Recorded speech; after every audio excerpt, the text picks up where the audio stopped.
It is Wednesday night again. This is the Wednesday Night Mouse Party. And tonight, we've got gun websites. How's it going, gun websites? It was going okay, but I do speak droid, so when I heard what you said in the intro, I was flabbergasted, but I'll try to do better, even though what happened in the intro just happened. Well, I know I was trying to trying to be a little clever and sneak stuff by. But a little wink and a nod there. But thanks for hosting, nonetheless. And Guns and Barbecue, how you doing? I was doing pretty well as well. Then G-Webs put in the side chat the translation to what you said, and I won't lie, it made me blush.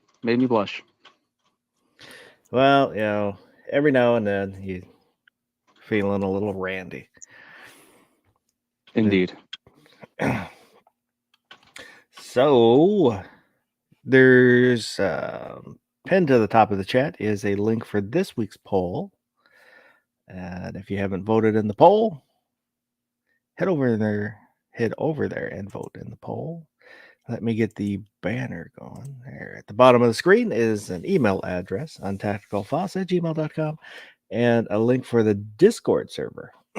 Place to hang out, chit chat, share memes, and whatnot. You can always get a hold of me there. And pretty much anybody else that comes on the chat, you can get a hold of them there.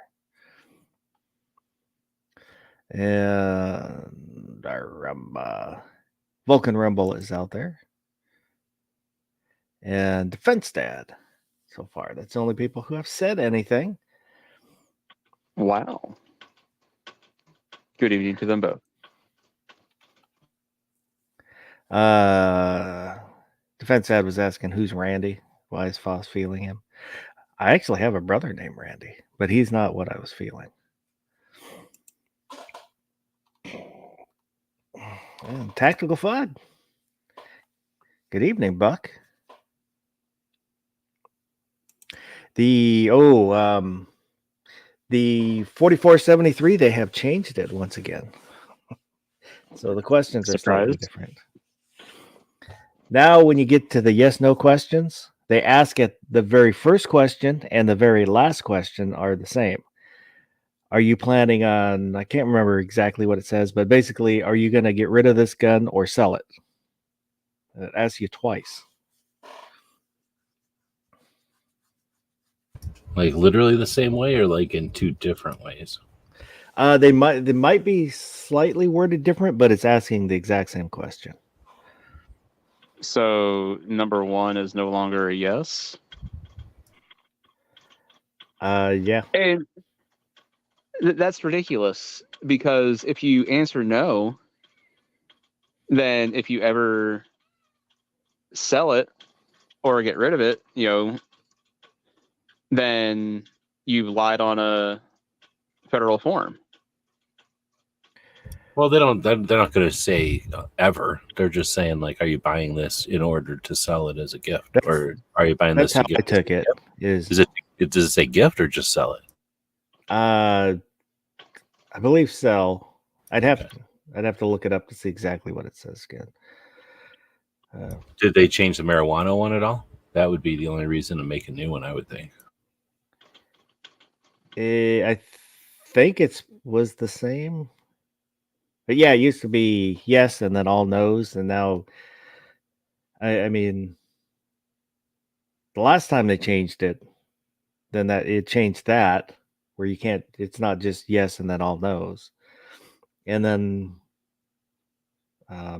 because last month I did one, and then I noticed how they changed it again. Now I have to go buy a new gun to see this. I think you do. I do. I definitely have missed 2 now since I bought a gun, and I've missed 2 before. Like 2 whole 4473s have gone through while I didn't buy a gun before. More than once. Like, so they waste a lot of fucking paper with those things. They're useless. I hate 44.7. It's ridiculous. Well, the shop that I go to now has switched to electronic. Ugh, that's even worse. Yeah.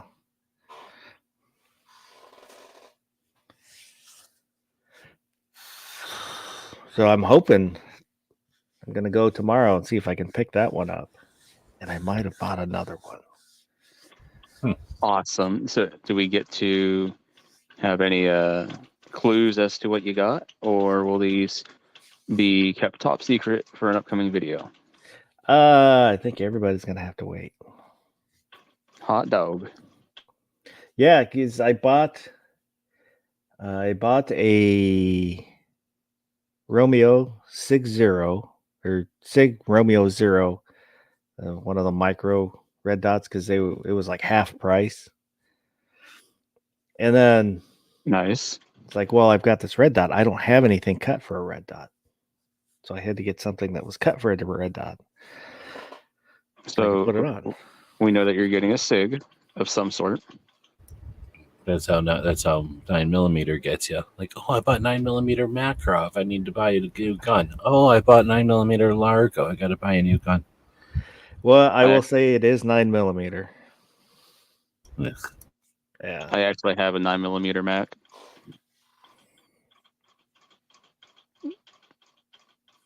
Bought it off a family member.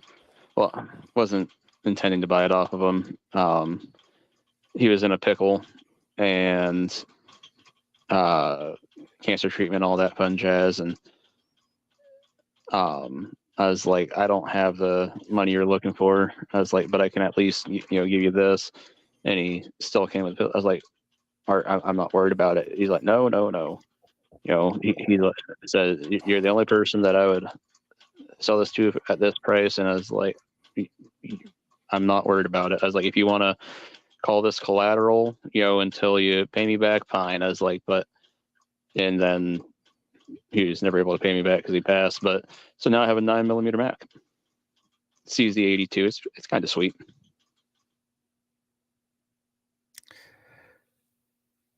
Yeah, I've got the box of 357 SIG. I thought, well, I need to get. Oh, I'm so jealous. Oh, if you got a Nightmare in 357 SIG. Well, the problem is I'll be very happy for you, but I will cry at the same time. That's more than I want to spend on a gun, though. I'm kind of cheap when it comes to guns. All right, we'll say budget minded. I used to be. Then, like, if I like it, I will get it. Yeah, that's to a point, I should say. I could do that, but it would. The problem is, I will save up slowly. Put away a little bit of money here and there out of each paycheck, and then when I've built up enough to buy something, then maybe buy something. But I can't. I have trouble waiting that long to save up enough for anything like a Nightmare. Understandable. Vulcan Rumble said, I went to SIG Experience in New Hampshire. The 45 P320C was discounted lower than everything else. Well, that's because they want people to have a superior caliber. So they're like, you know what? How do we ensure that people have the superior caliber in 45 ACP and not 9mm? And they're like, you know what? We'll just make sure that we have it be the cheapest gun, and then people won't be able to help themselves, but to make sure that they have a superior caliber. Bravo to SIG. And Vulcan Rumble was asking, if he travels to PA for a gun show, which one should I travel to, and which would be the easiest to travel to on public transportation? Well, it depends on what public transportation he is thinking about taking. Any of the big gun shows down around Philadelphia or anything, I'm not real familiar with. So I cannot say for sure on those, but honestly, if anything, I would probably say the Great American Outdoor Show. That's one of the, from what I understand, biggest shows in the country after SHOT Show. So, I mean, if I was going to choose just one, that's one I would probably choose myself. And it's right there in Harrisburg. From what I understand, it's really easy to get to, with whether you're using public transportation or say you want to get a hotel nearby and Uber or anything like that. Heck, from what I understand, you can get a hotel room real close to the expo and actually walk to it as well. So, at that point, it's just a matter of, are you flying into Harrisburg? Or are you going to take Greyhound or anything like that? But I think all that should be fine to do. And then with it being in Harrisburg, even if you had to rent a car or, again, Uber, granted, I wouldn't really want to Uber from Philadelphia or Pittsburgh to Harrisburg. That's going to cost you an arm and a leg. But Yeah, that's the one that Rich goes to every year. Rich White. yeah, I'd like to get to it, but I can't find anybody local that ever wants to try and take a couple days off to mosey on down to it. So I just get to hear about all the fun shenanigans. Woods is out there. He said Just once a year, and it's right after SHOT Show, like you're saying. So February. Yep. Woods said still looking for a Heritage Roscoe in 38 Special. And the Saint is out there. He said, I like 45 ACP, fat and slow, or fat, slow, and old, just like Foss. Yeah, it's too true. I don't know. Like, I'm pretty sure Foss could kill us all with a napkin.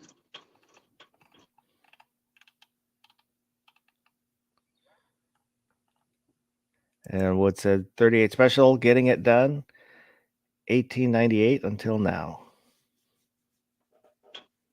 Facts.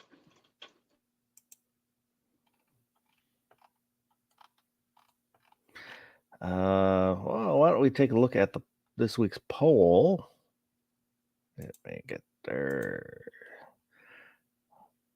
That one. There we go. So this week's poll was best breakfast items that aren't bacon. Okay. Well, I had to because bacon is basically an automatic winner. So I wanted left that out just so there's it's something different. Can we call paramedics to Woods' house right now? Because I feel like he might be laying on the floor at the moment. I'm kind of worried about him. Plus, everybody's giving up bacon these days, so it's not like there's not that much bacon being eaten anymore. But the choices were... That makes me very happy, actually, because it means there's more for me. Waffles / pancake / crepe, eggs, biscuit and gravy, cereal / oatmeal, or leftover pizza.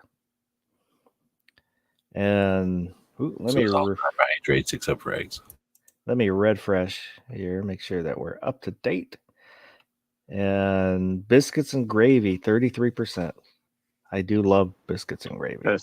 If that didn't win, I'm gonna call all your subscribers communists. Eggs, 29%. I do really like eggs too. I like having eggs on top of my biscuits and then putting bacon over top of that, and then smothering everything in gravy. Oh. Leftover sausage pizza can also go in place of the bacon if bacon's not available. Leftover pizza, 17%. Waffle pancake crepe, 15%. And cereal oatmeal, 5%. Yeah, I thought about putting sausage on there, but I've only got 5 slots, so you have to leave something out. Yep. And if you're leaving out bacon, might as well leave out sausage. You can't let sausage have a free win like that. Make it think it's, doing something good with itself, when really, its arch nemesis was just left off the list on purpose.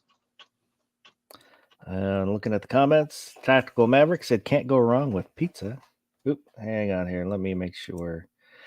If I don't go to newest first, it will sometimes leave out comments.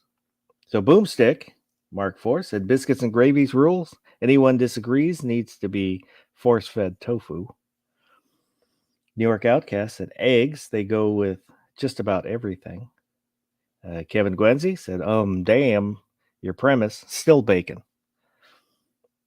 Karen Woodson's guilty pleasure is biscuits and gravy.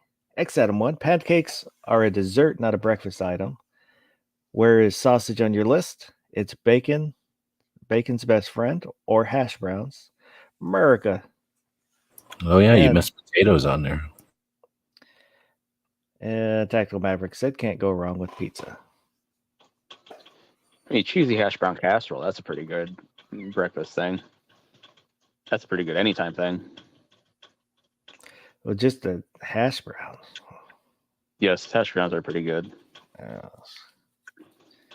Let's say I can actually substitute hash browns in place of the biscuits and do everything that I said and smother those with the sausage gravy as well. That's pretty awesome too. Son of a Kitty cat attack. yeah. What is that? A kitten over there? Yeah.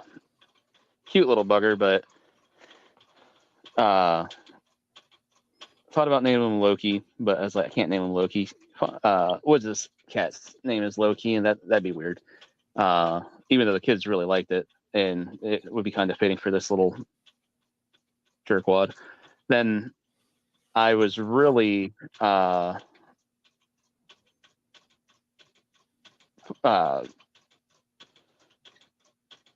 pulling for Genghis Cat, and Slider really liked that one, but then somehow he got the name of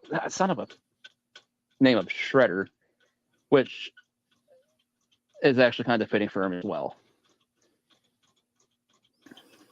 So, but he's a little menace, especially at night. I'll be trying to sleep, and then he's almost like a dog. Like if you bring food around him, like human food, he'll almost jump on your plate and start trying to eat your human food. And it's like, dude, like I'll give you, like you got a bowl full of food, and I'll give you soft food, all that good stuff. Like this is my pizza or something. Get away. But then he'll just sit there and lick you, like nonstop. And then if you're asleep and he's licking you, he might decide to like bite you in the middle of the night. So then you're woken up to the cat biting you because apparently you tasted good. Like I said, he's a little friggin' menace. So out of waffles, pancakes, or crepes, which would you choose?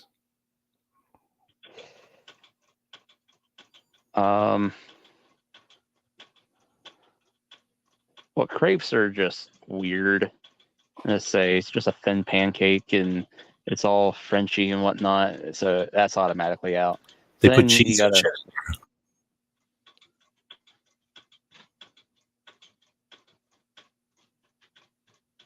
It's still going against them just because they're French. That's what I'm saying. They put cheese and like gross shit in there, like just because it's a pancake. They just think it's an excuse to do anything they want. Like I think I'm gonna have to go with a pancake because like you can make like a cool breakfast taco with the pancake still. You know, if it's one of those larger ones, just treat it like a soft shell tortilla. You can throw like if you got ground sausage or bacon, throw that down there. Some eggs, a little bit of sausage gravy or something on top, and you've got breakfast on the go. So yeah, I'm gonna go with pancake.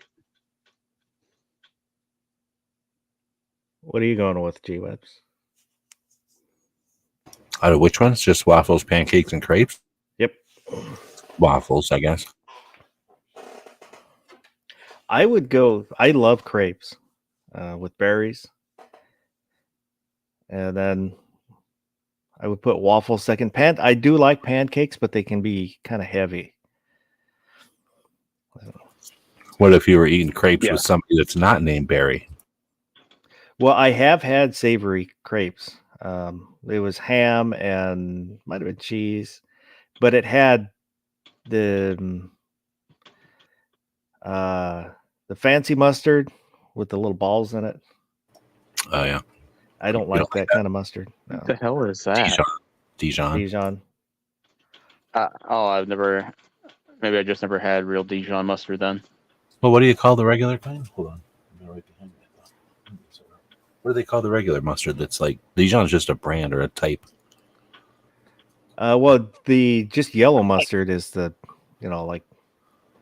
your No, there's regular- yellow mustard, and then what's the stuff we're talking about though? Yellow mustard's the yellow, no seeds in it, right? Yeah. Dijon. I think Dijon is the fancier. And, there's less fancy and more fancy Dijons. Well, now the Yeah. store has like a horseradish version, and then like there's 6 different versions of the. I thought there's another name for that. Well, when you get into like Beaver, the Beaver brand, they've got, a ton of different kinds of mustards. Yes. I mean, I'm not real familiar with the beaver. Or is the actual brand Beaver, or is that just Yeah. like a little character on their stuff? No, 'Cause it's the brand name. yeah, I'm not sure if I'm familiar with it or not. Because the one grocery store around here like has an end cap that is just mustard. It's really kind of crazy to see all the different mustards. But going back to the Dijon mustard, like I really like honey Dijon mustard. But as far as how fancy it is or anything like that, as you were alluding to there, Fuss, about the fanciest I get, brand name is Ken's. I feel like that's probably not that fancy.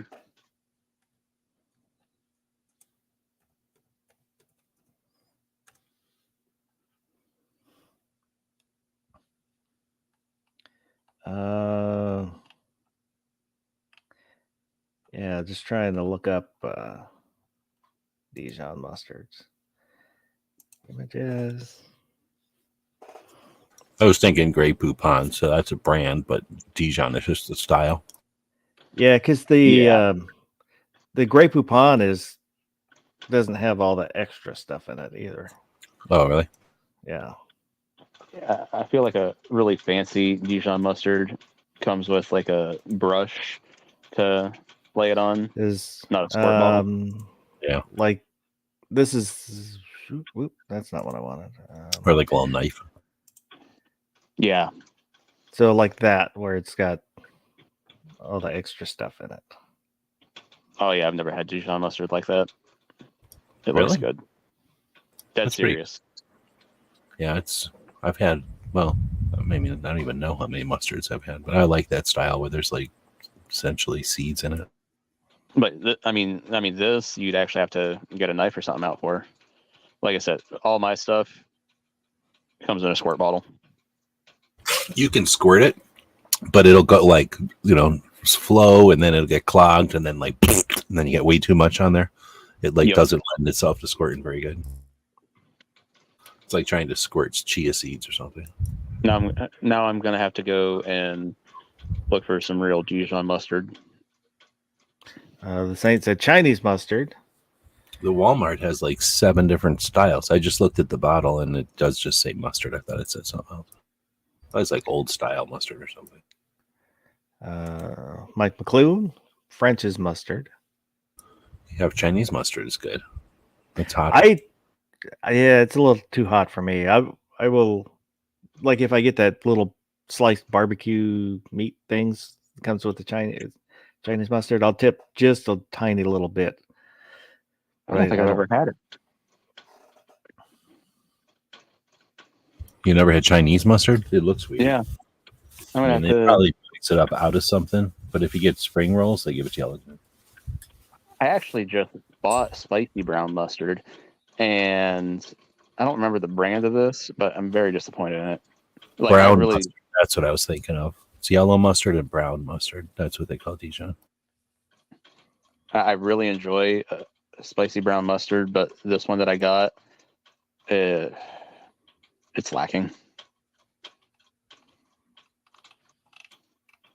And Wood said, "Pardon me, Do you have any Grey Poupon? You're supposed to say, but of course. But of course, old chap. You ever put mustard on eggs? Yes. No, I do not. I normally do hot sauce, though. For if I'm just having eggs, fried eggs, scrambled eggs, I don't put anything other than salt and pepper. Do you buy fancy Well, eggs though, where they have a taste, or do you buy cheap eggs? Kind of in between. I've tried, because there's a brand that's real popular around here, Egg Lady, because she's an absolute bitch, but people love her eggs. But I don't know. To me, there wasn't a huge taste difference. So I Don't went you get back- your eggs out of the garden barbecue? No. Fisher Cats wreaked havoc on my coop this spring. They actually chewed a hole through the floor that was probably 3 foot in diameter. Absolutely huge. Like I could have played Super Mario Brothers and just jumped down it. But yeah, they ended up killing all my chickens. So tore down the coop because it was in disrepair anyways, and now I'm waiting on just building hog pens next year or building a new coop. I haven't decided yet. But going back to the mustard on eggs, yeah, when it's an actual like fried egg or scrambled or anything like that, no, I don't put mustard on them. However, if it's a hard-boiled egg, yes, I will put mustard on that. But like I was saying before, a lot of times I just do Cholula hot sauce. For hard-boiled eggs, I still prefer just salt. But I do like deviled eggs. Oh yes, I do barbecue deviled eggs, and those are always a hit. One, I think people just aren't expecting it because they just see deviled eggs, but they should be able to tell slightly because of the color of the yolk. It's not so much yellow as it is very light brown or almost purplish color, I guess, because of the barbecue sauce. And then they have them, they're like, oh, these are incredible. I'm like, thanks. You just make them the exact same way. You just put barbecue sauce in instead of mustard. Yeah, there was a brand that I was buying for eggs for a little while that I forget what brand it was, but they fed the chickens flax. So, so it gives you omega-3, which I didn't care about the omega-3. I just thought the flavor was a little better. on the Interesting. eggs.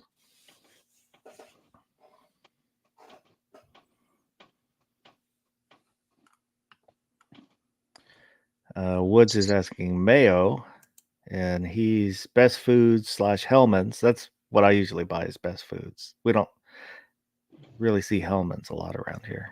I don't think I've Or ever bought Duke's. a jar of You don't. mayonnaise to own. I know Duke's is popular, but you don't ever see Duke's. I've gotten to have Duke's is making its way up here, and so I've had Duke's. Hellman's has always been around here. Love Hellman's. Duke's. It's a little bit more twangy, I guess you could say. Hellman's is a bit sweeter, maybe. I think a bit more of a sugar content to it, but both are good. I hate Miracle Whip. Miracle Whip, yes. Miracle Whip is awful, and so are the people who like it. Yes, I'm gonna replay that for my mother. I don't think I've ever bought a jar of mayonnaise. Pretty sure I've never bought a jar of mayonnaise. I've never had a jar of mayonnaise in my house. So I've lived when I was a little kid with mayonnaise, but what's the difference between them? I don't remember. I never eat mayonnaise if I can help it. In fact, I never eat mayonnaise. I just won't eat the thing if it has mayonnaise on it. It's the tangy zip of Miracle Whip that makes it awful. It's not like one of them has eggs and one of them doesn't or something. No. It's just a little extra whatever they add into Miracle Whip that makes it terrible. Vinegar? Yeah, well, there's a different consistency to Miracle Whip too. Like when you compare it to regular mayonnaise. Is one of them like whipped? And I don't know why. The other one's eggs. I don't know enough about them. Yeah, I don't know. I don't even eat ranch because it's essentially just mayonnaise. Edgar Marcos said Miracle Whip tuna salad is great. M. Gabriel's out there. I'm sorry, Edgar.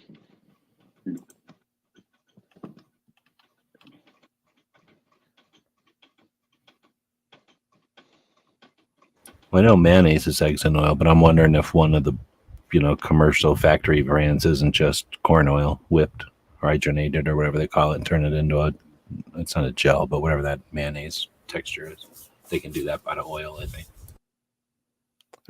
Probably is. Maybe like a house brand or something like that. Something cheap.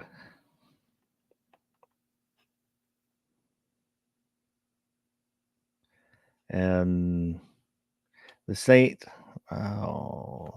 had said, couldn't find Hellman's when I moved west, found Best Foods, and it was like, nope, not the same. Boy, was egg on my face. He didn't realize that they were the same. Just different names. And Midnight Range is out there. Said mayo has to have a high enough ratio of eggs to be called mayonnaise. Miracle Whip has less eggs, so it's salad dressing. Can't be called mayo. It has a higher ratio of vinegar. Yeah. You're douching you your ever have salad Kewpie? there. I got a jar of Kewpie mayonnaise from Japan. Kewpie is... I don't love Kewpies. When you go to Japan, if you buy the sandwich from the convenience store, that you're going to have that style. So you kind of get used to it. But and what's its deal? Besides being in a soft, weird bottle that's all soft. There's a little bite to the flavor, which I don't. I mean, okay. It's been a long time since I've had it. Do you want a jar of it, or whatever they call the tube of it? No, that's okay. We have it. Bloom. We have it around here. Yeah, it's all emulsion to me. Well said.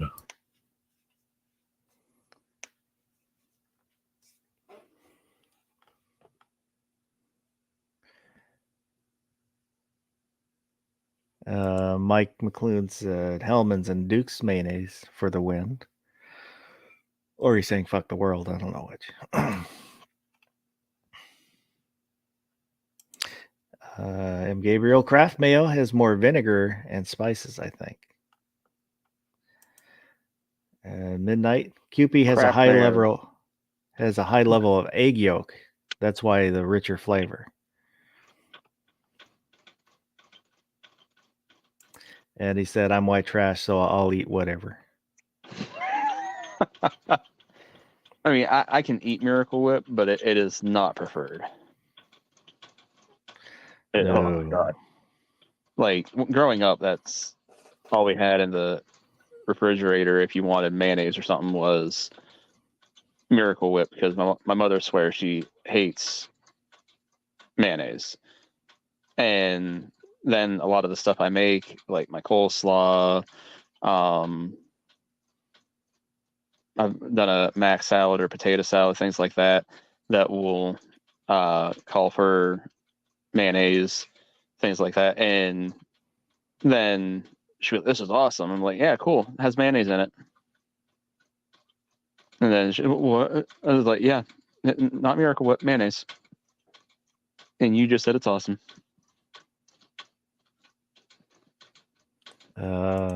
Mike said Duke's makes great coleslaw dressing too.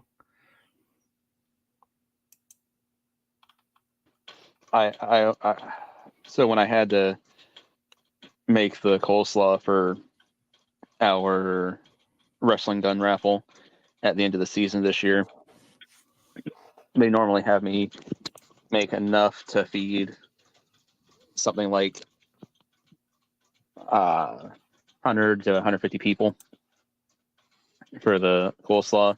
And so my dad's up at GFS with me, helping me get stuff. He's like, "Oh, here's coleslaw dressing," and it's just like, "What?" He's like, "Right here, coleslaw dressing." I was like, "No. This is why I'm getting all these ingredients. I make my own coleslaw dressing."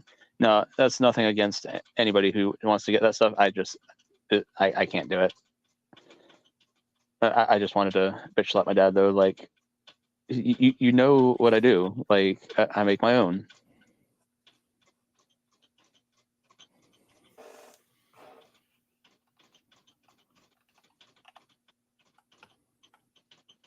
Vulcan Rumble said, I prefer oil coleslaw.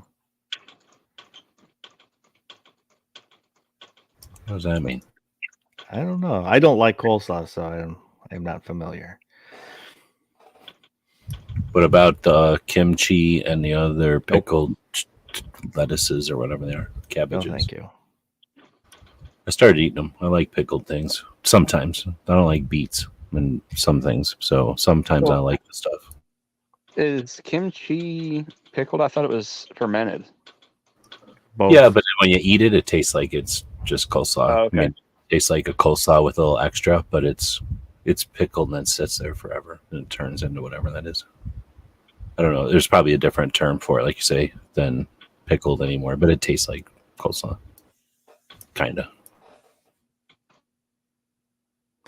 I But don't care. Kimchi's for it. like spaghetti. Like, so everybody makes it their own way, it sounds like, or it seems like. Every time I've eaten it, it's different. German coleslaw? No way. German coleslaw is hot and it's scalloped potatoes, but no, thank you.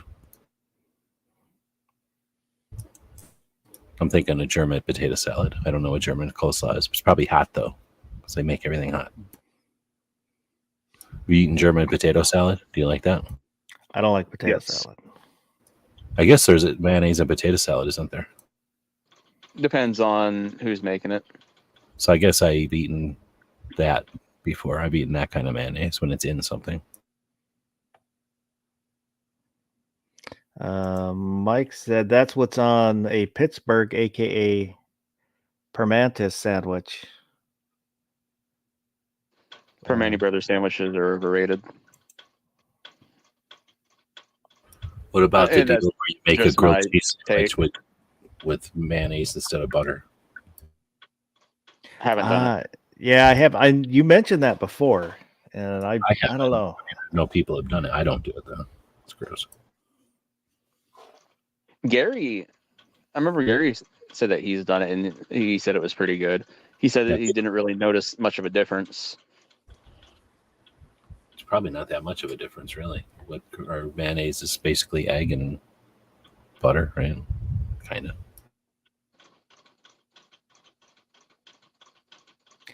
Yeah, I don't know. It just sounds wrong.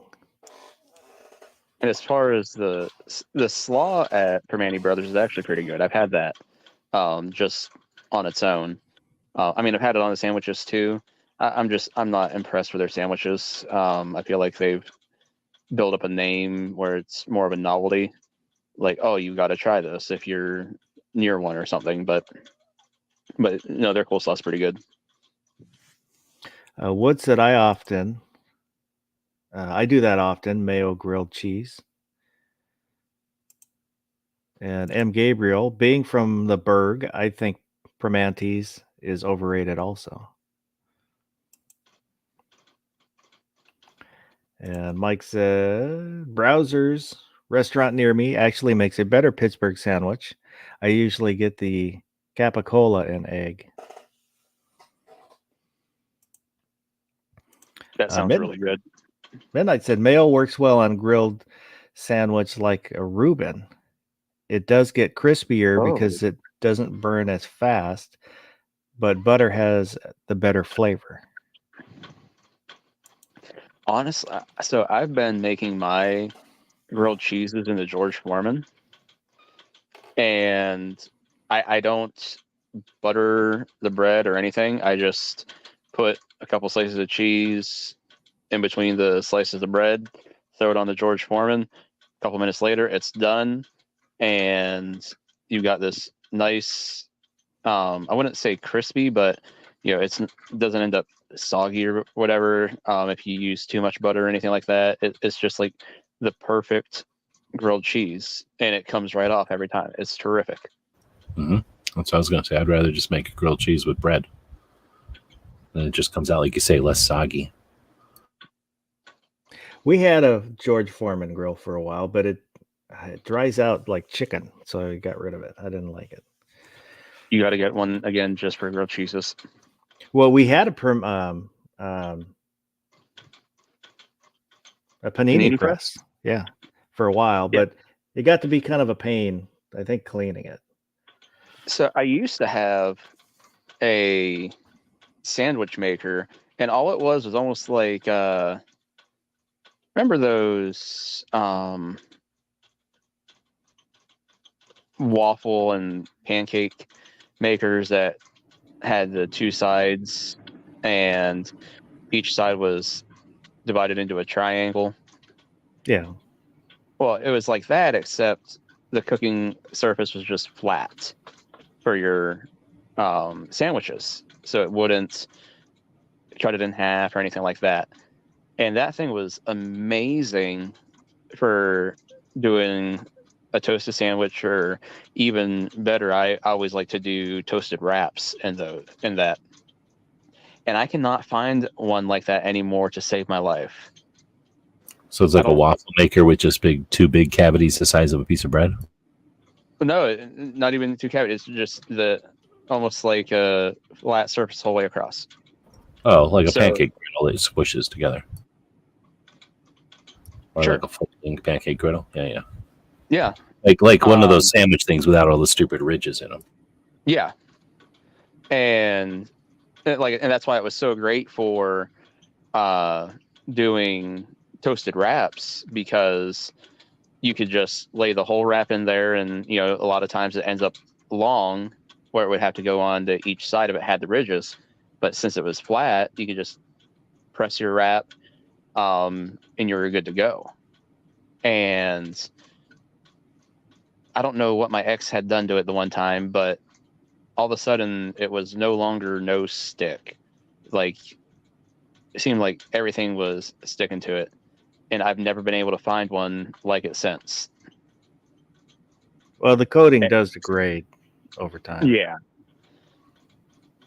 It was just like overnight, all of a sudden it was just sticking. I'm like, what the crap did you do? I don't know. I was like, okay. Did they toast an army man in it?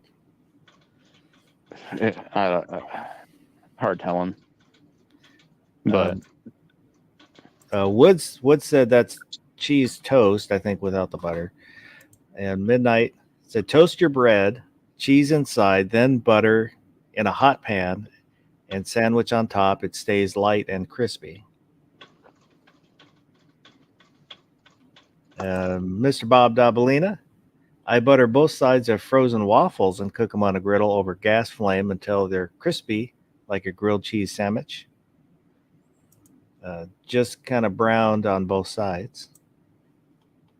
I did text Midnight the link if he wants to bestow super awesome cooking wisdom upon us.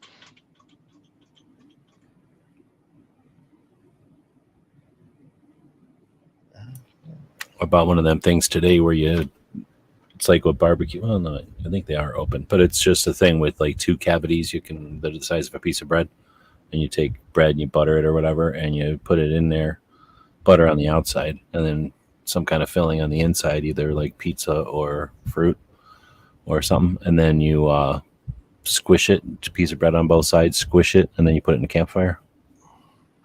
We've talked about those. Oh, like a whoopie pie maker?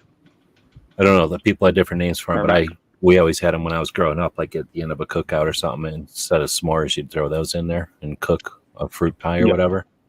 And Well, I guess some people call them whoopie pies. Some people call them mountain pies. I like mountain Oh, pie. Whoopie pie just yeah. sounds weird. yeah, exactly. Every time when I was a little kid, we'd go somewhere like camping in RVs, and for a while there, it was like the coolest thing ever. Everybody would pull them out and then throw them into a campfire, and it was all about whatever you want to. You can make your own custom pie, so put whatever spoonfuls of stuff you want in there. But anyway, I don't know if I'll use it, but We always did pizza ones. for about half price. Yeah, pizza and shit was fucking awesome. Yep. So every time we made cake and fruit, and I'm like, I don't really like fruit anyway. I'd rather make give me some cheese and pizza sauce or something in there. Mm-hmm.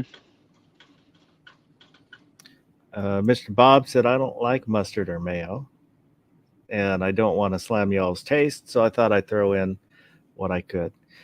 Mhm. So, do you, Mr. Bob, do you eat sandwiches? And if you do you use butter instead of mayonnaise? And what does he put on them? Nothing. I just like dry bread when I eat a sandwich, at least. Oh no, I can totally get behind that. Like a lot of times, like if I have a hot dog, sometimes I just want a plain Jane hot dog. I don't need anything on it. Same thing with cheeseburger.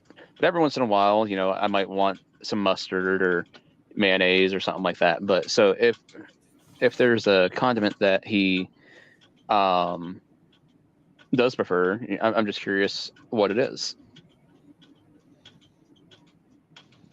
Or if he could just be a total badass and be like, I don't need condiments. Which, like I said, I can totally get behind that because I just like a good burger. Oh, as I remember, my grandma, she would use butter when she made sandwiches. He said, Mr. Bob said, I use barbecue or ketchup. If those aren't doing it for me, just meat and cheese work too. Yes. I've been thinking about trying lard again. I had a aunt growing up. She was of Latina descent, and she swore by lard. Like, just had Manteca. Yeah. What, us? Oh, I was just gonna say, yeah, with the lard that you can buy in the stores around here, one side says lard, the other side says manteca. Yeah, I think so. And she just had this giant tub of it, and would scoop some out, slam it down in the pan, and everything was so freaking good though. But from a lot of this stuff I've been looking into, they're like actual lard is actually a lot better than a lot of this other crap that you could be purchasing to be the non-stick stuff that you're using. So I've been trying to look into it more, see what would be healthier. Well, that's what I took years and years ago now. When I took a God, I forget what the name of the class was. Health and nutrition. It was a health and nutrition class in the college there, and the teacher was talking about butter versus canola, or this spread, and she's like, well, I'll tell you this, there's only one thing that we use in my house, and it's butter. So yeah, if the choice is canola oil, a seed oil from Canada, rapeseed oil versus butter, it's butter 100% always. Yep. Mr. Bob said McDonald's used to fry their fries in lard. That was their secret to the best fries on the planet.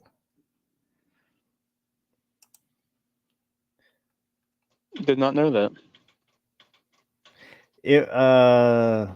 Really? Yeah, when they changed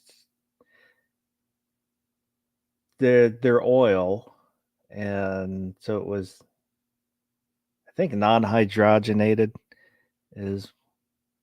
They moved away from hydrogenated oils, and that's when their taste of their fries changed. So yeah, I think they use beef fat.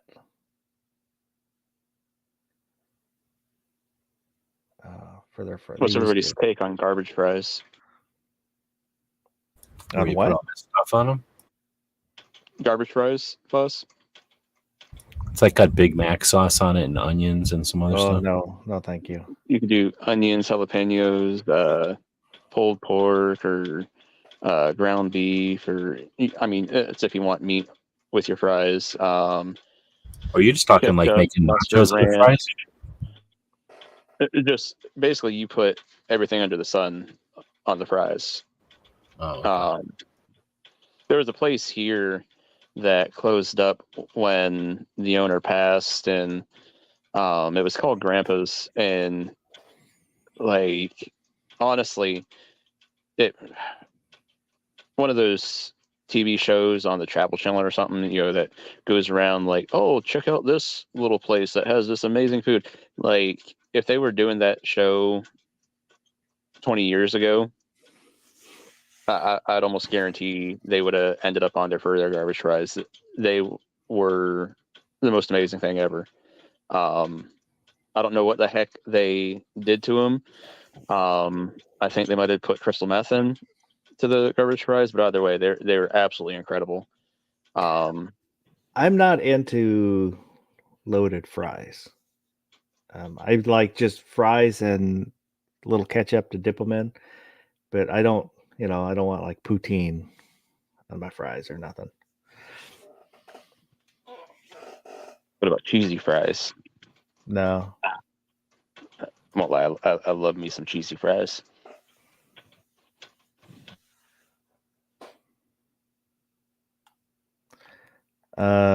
Midnight said McDonald's use tallow, not lard, and tallow is beef fat. What's the difference then? Lard from a pig? Yeah. Yes. I believe so. I thought lard was cow. Okay. No, tallow's cow, lard's pig. Recently, I shouldn't say recently, I mean, it was a couple of years ago, there was this big thing going around where people were injecting beef tallow into like everything. It was ridiculous. Like, let's inject this pork butt with beef tallow. Let's inject this brisket with beef tallow. And really, it wasn't doing a whole lot. I tried it just to see. Moo tried it. Then we're like, so what'd you think? And both Moo and I were like, yeah, no, didn't really notice anything. We wasted like $30 on this thing of Wagyu beef tallow.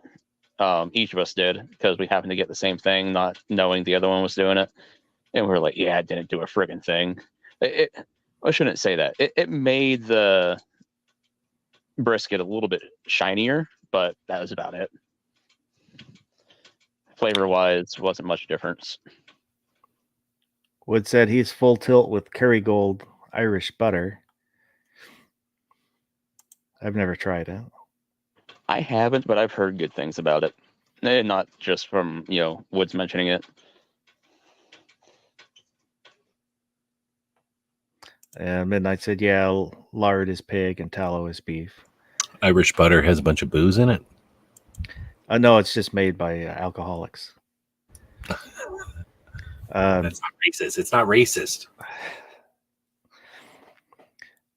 Then it's brought out to you by a cute redheaded girl with green eyes.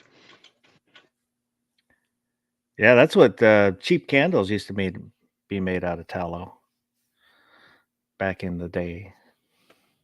Candles used to be made out of old whales. Like chop up a whale and make it into candles, right? Well, that was lamp oil. Well, I hear that whale sperm is a great lubricant as well. Well, that's the stuff from a sperm whale, but it's like it's snot or it's brain juice or something. It's from the front end of it. Yeah, when you just mentioned on a chat the other night, I don't remember whose it was, but when I was just like, what? When you crack open we had these books, and there was a picture of, it was a bay, and there's a bunch of dead sperm whales, and they basically had cracked their skulls open, and it looks kind of like SpaghettiOs stuff that comes out. Oh, wow. Yeah. Thank God I don't eat SpaghettiOs anymore. So I think it's spermaceti whales.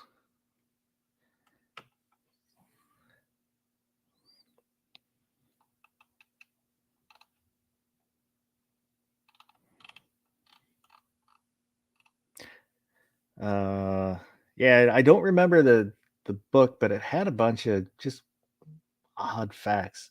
Like had a picture of a lady who was sleeping on her couch and she got hit by a meteorite, crashed through her roof and hit her in the hip. So she had this huge bruise on her hip. I've heard about that. Like the odds are so ridiculously high for that one. How did she get hit? What is that? How do we get to a meteorite? lady? Crashed I'm through saying- her. Who is this lady? How did we get from Just- pig lard a minute ago to this? Oh, because Oh, I mentioned whale sperm, and then that took us down this rabbit hole of this book that he learned all these cool things out of. Yeah. Oh, okay. Ambergris is different. Ambergris comes from their stomachs. They throw it up. And it's supposed to smell putrid and is used in perfumes. It's like phlegm, right? Yeah. Something like that. It's like a big yellow waxy chunk of vomit.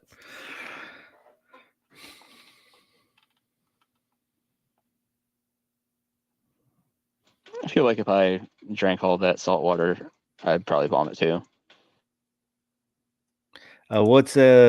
We Irish are fine with cultural appropriation. Join us. Have a shot.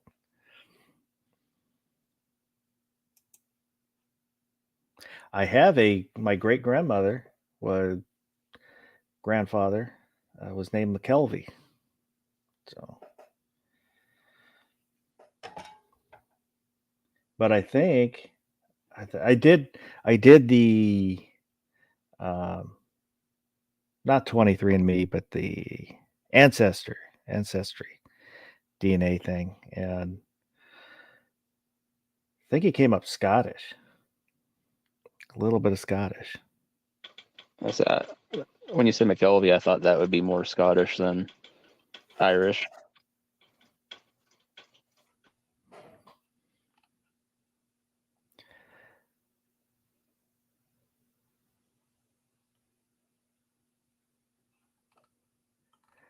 Oh. Yeah, now I took us way down into left field here. Got off That's track right. here.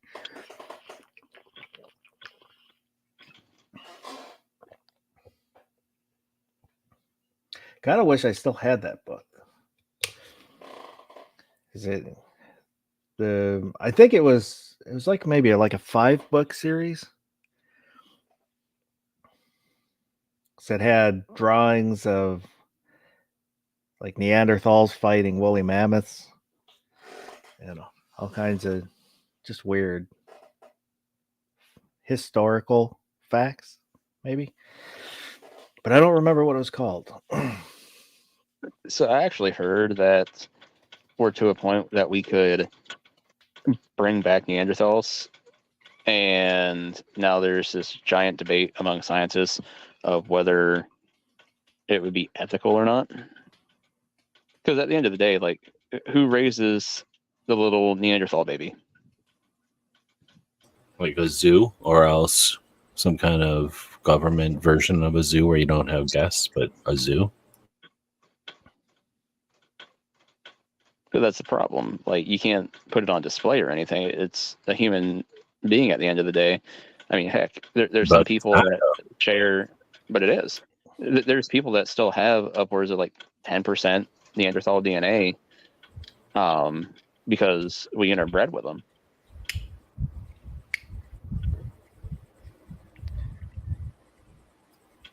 I don't think it would be a zoo. Just there.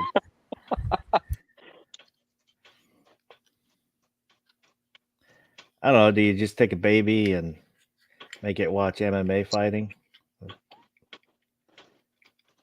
Oh my gosh. I feel like do you let it compete in sports and stuff? Because just with their body makeup, they could have a huge advantage potentially. Hmm. The large rib cage. Well, yeah, the Yeah. thick bones. Mm-hmm. That skull with the heavy brow bone and like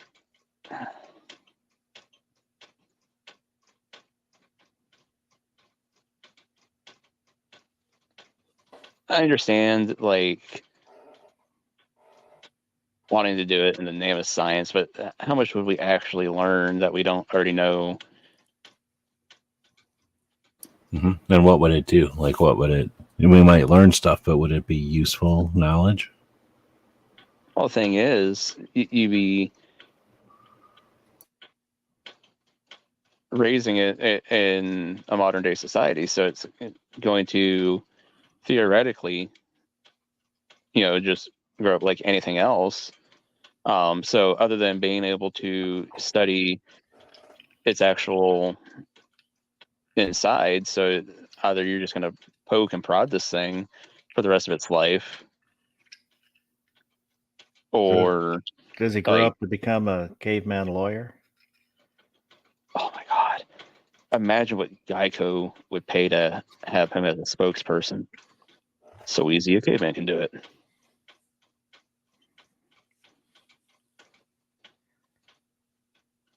That was in this. Speaking of Geico cavemen, they tried to make a TV series out of the Geico cavemen. I think it was like, they only did like 3 or 4 episodes.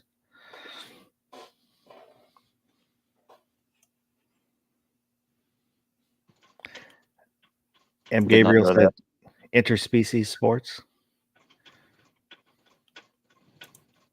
Woods said, my grandfather was Sir John Woods. The trooper rode with Cromwell. Wow. Is he saying 11 times back?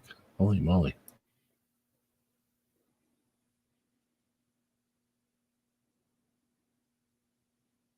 And Woods said, they come into my class. I got them. The Neanderthals. I like it.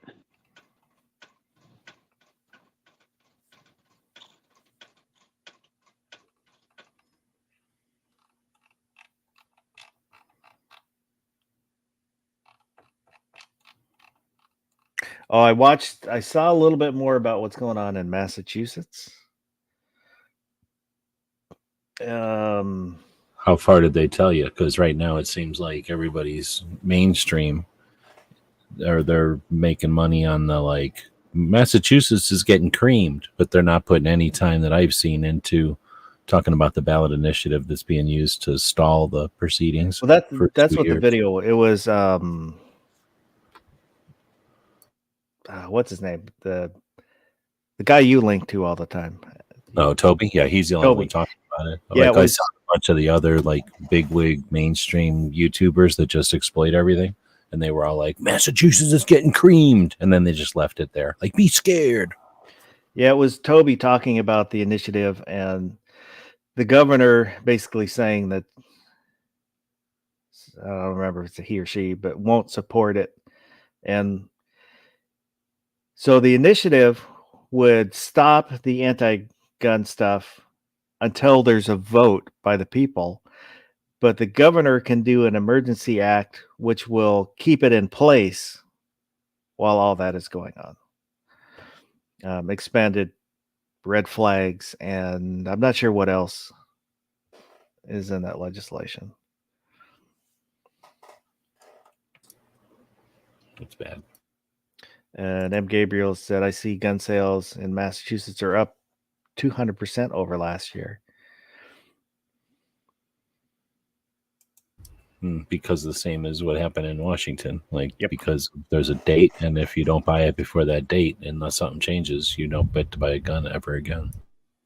Yeah, I will say there's stuff that I bought to get in under the wire. Now we're just waiting for the Supreme Court to hear. Hopefully next session,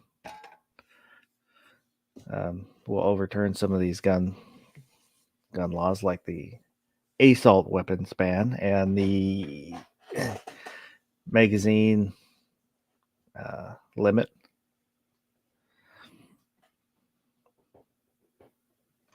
Fingers crossed. Although I will say, because I was actually thinking about this earlier this evening, it's actually been pretty awesome to see the amount of Second Amendment related cases, whether the Supreme Court's taking them up on Second Amendment related matters, or if 2A is just kind of a side effect of what the case was really about. Either way, nice to see the Supreme Court taking up as many cases as they have recently. Because I remember after the NYSERPA decision, we're like, okay, is this going to be like after Heller, we get another one, in 5 years or something. Yeah, like 8 years later. Yeah. And then, how long after that, and so on. And so far, since NYSERPA, they've taken, I think, like one each session. So it's been pretty freaking awesome. Although Rahimi, I still don't think that was as bad as people like to make it out to be. But, that one, I think Clarence Thomas really hit the nail on the head with his dissent, while the other justices were not paying attention to what the case was supposed to really be about.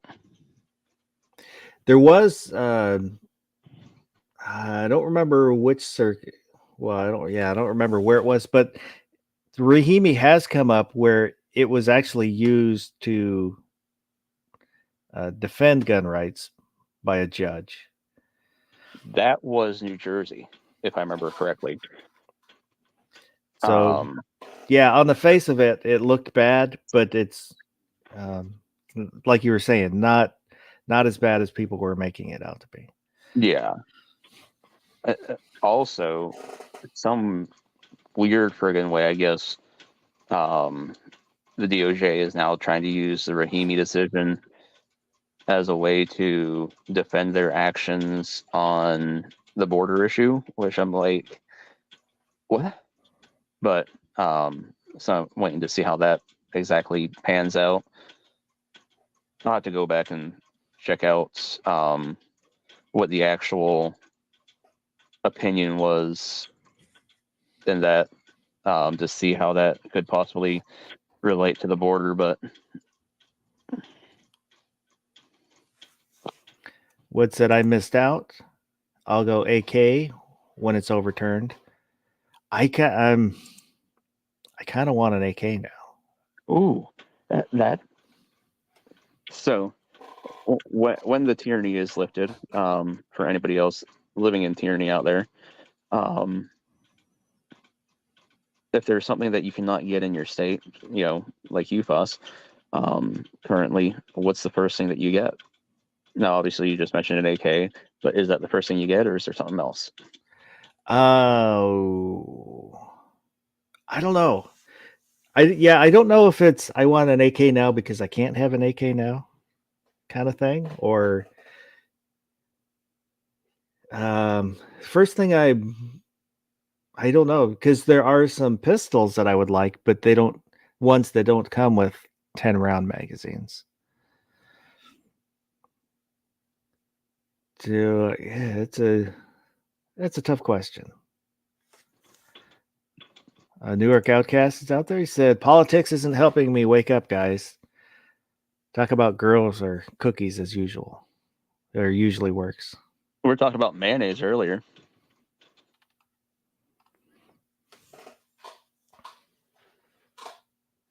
Anybody out in the text chat answer that by chance? I need to chat with New York Outcast sometime when he's got time. I've got a friend from a different thing that is on YouTube, but he's not a gun person. He's not from like these chats, but he's interested in getting a firearm. So I don't know if New York's ever got a chance to chat with him or chat. I can try to set up something, and then if he's interested, potentially get both of them into a chat together. But if he's interested in talking to somebody who's not a gun person, who's an adult, but not a gun person, who's in New York thinking about getting something. AAF, American Ammo and Firearms, is out there. Wow. So AAF, drop a link for your channel. He's been hitting amazing deals. Yes, always. And he's making me poor because it's stuff that, you know, it's like, oh God, I can't pass this up. The deal is too good. He's the reason that I bought a new gun, because there was a smoking deal on that Sig Red Dot, and so I thought, oh, I can't pass that up, and I bought it. And it's like, well, shit, I don't have anything to put it on. Now I have to buy a gun. So he's making me poor, but he's been bringing the really good deals. So drop a link for your channel.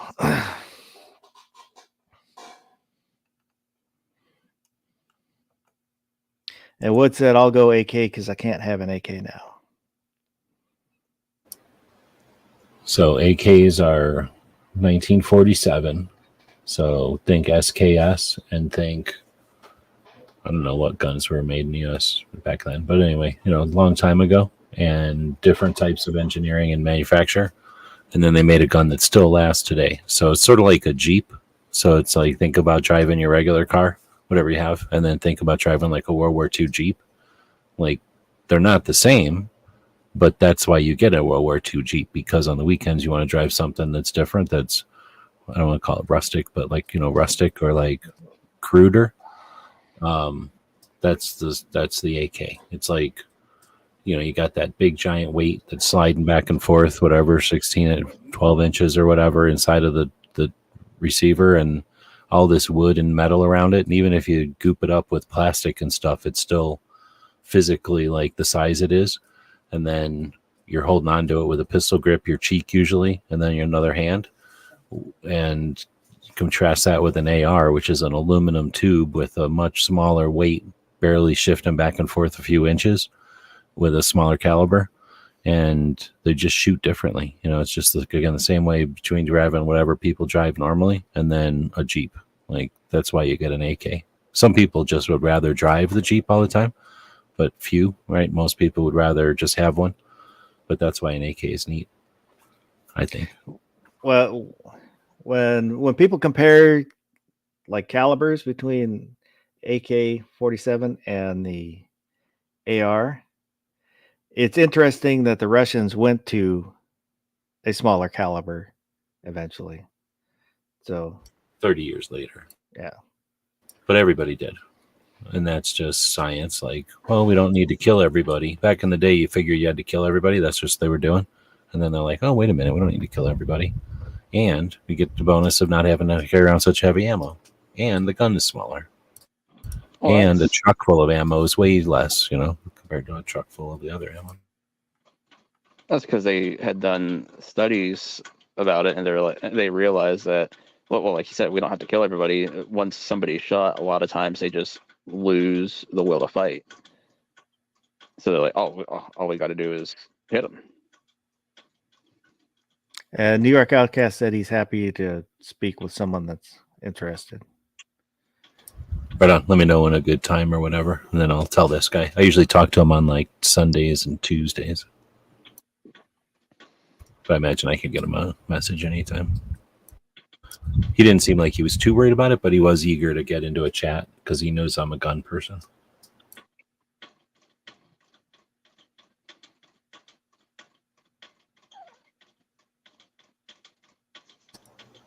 But then I don't know. My main thing about the AKs was that they were literally built to, you know, for the Cold War to like destroy the Western world. And then the Cold War happened, we put them out of business.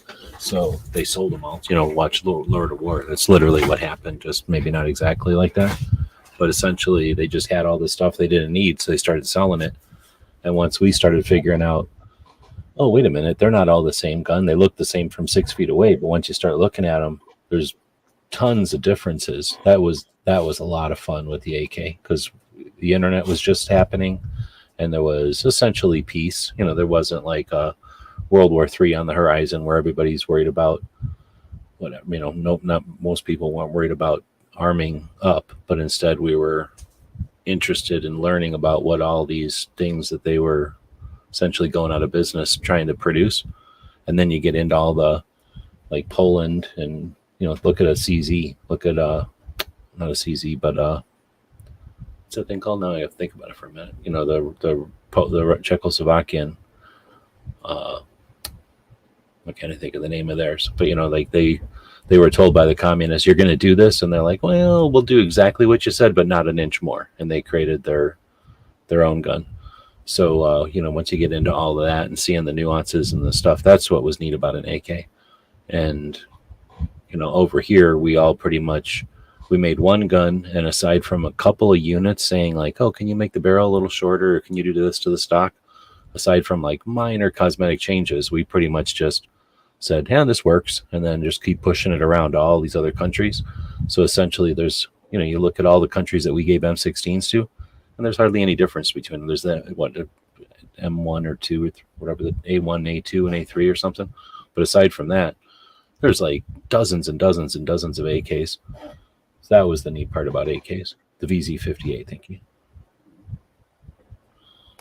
M. Gabriel said, now the U.S. is going bigger again. Yeah, that's because they're using a slower round. So with less velocity, they're going to a heavier projectile. Oh, I was going to ask, what's your opinion on polymer case ammunition? I thought about picking up a box just to try it out. Aside from any not being able to reload. I have not seen any polymer case ammunition. I've seen the polymer ammos, like Ruger had that ARX stuff. But as far as the polymer case, I have not seen any of that yet. I think the Cabela's around here is supposed to have some. So I think I looked it up. I don't know. I'm just curious to try it out, just to see. It's supposed to produce like the same velocity with a little less powder too. And then it's a third lighter. What are we talking about? Polymer case ammunition. What caliber? I was looking at the 5.56. I've only seen 5.56 and 308. That's by the same really company. interesting. I was just expecting pistol calibers. So the fact that they got it in rifle calibers, because first thought is the heat, but at the same time they can make polymers that are very heat resistant. So as soon as I have that thought, it's almost gone. Next concern I think I would have is just ripping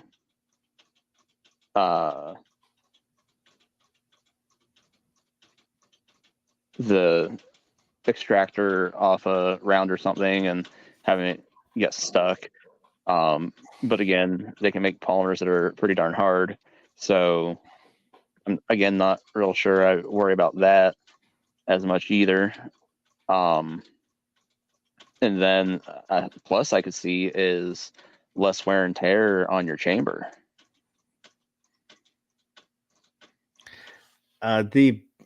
Right now they're really expensive, but if they were to become popular and produced more, the prices would come down.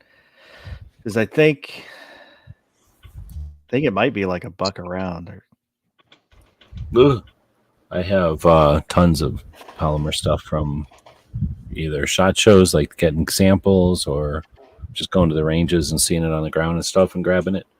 So I've seen it, everything from, well, pretty much every caliber you can make, but they only make it in the military calibers mostly. So, like you said, 5.56 and 308 and 50. I don't have a 50 yet. If anybody knows where I can get a 50, let me know.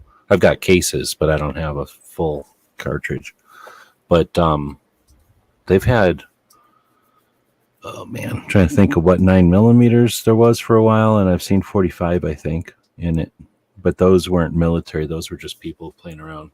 You know, like say trying to experiment with something new. But the military stuff has been around 5 or 6 years at SHOT Show. I don't think people talk about it because it's not a commercial thing. I was always curious because sometimes you can get samples and stuff. So for my ammo collection, you know, like you sometimes they'll have like a fish bowl full of samples. You can just grab like a dummy round or whatever. So I've got some whole bunch of I have like all the different colors of plastic for 5.56 because they made it in like, I don't know, 10 different colors.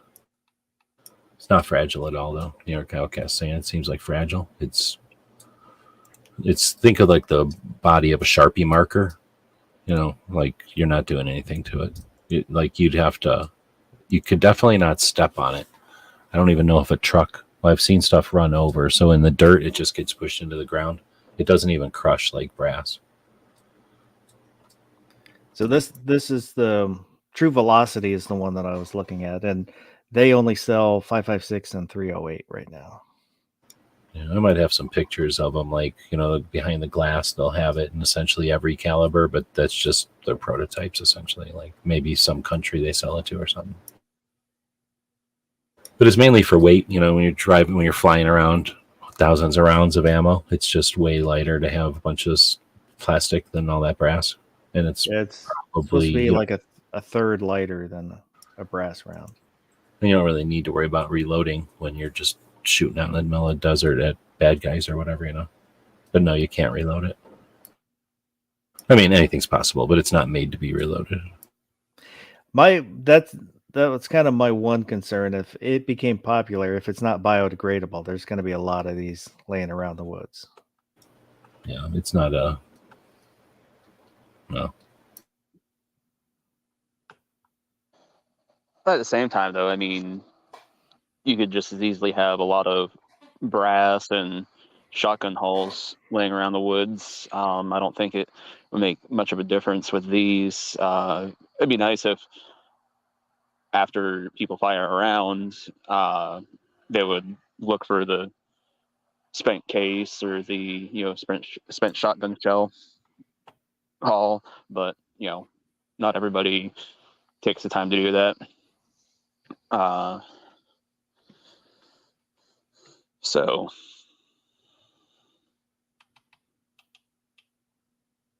well, I just thought it was interesting and kind of wanted to try it out just to try it out. Because you said that it's supposed to use less powder as well, right, Foss?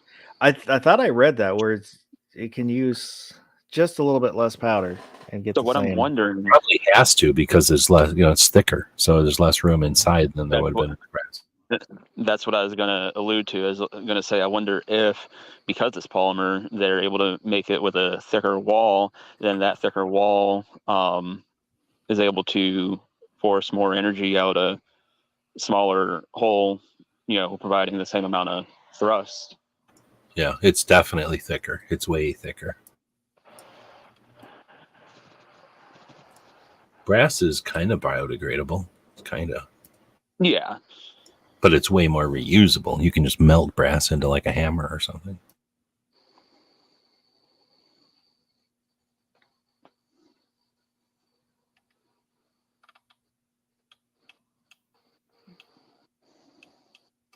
Yeah, I thought about doing a video on it, but I don't know. I don't have a chronometer, and I don't want to buy a chronometer just to do one video.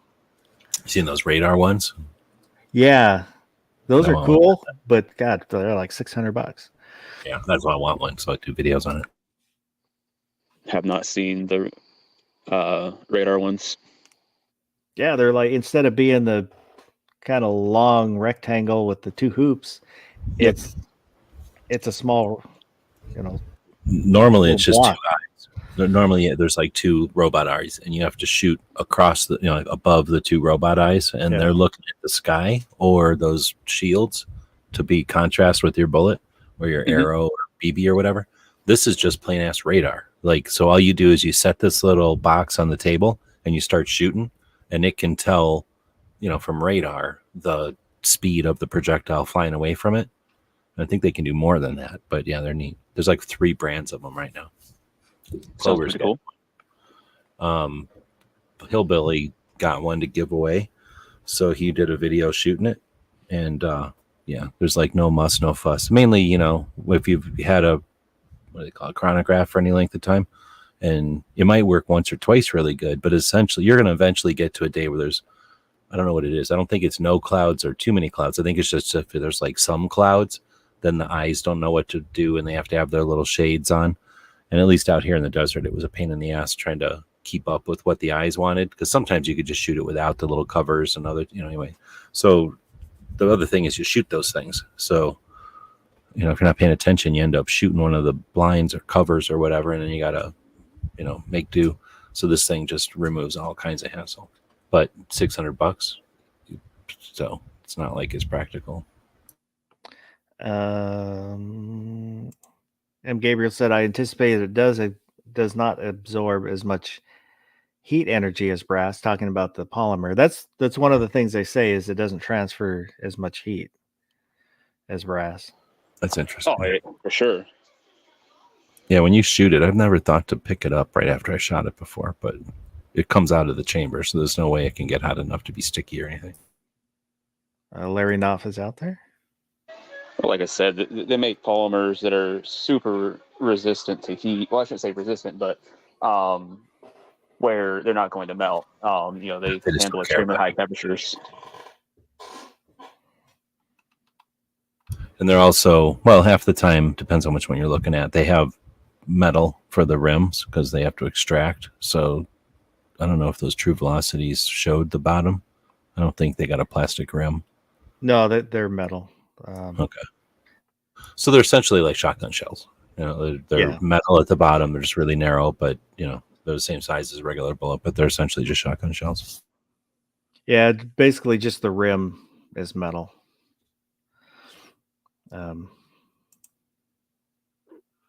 Here, I'll show that picture again. They don't have a picture of it on the web. This is from Bass Pro, but so just right there, it's metal.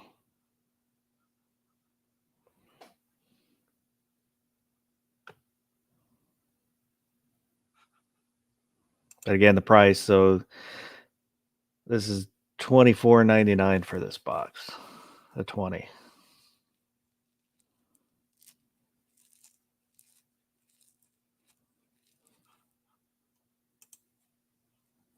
Oh.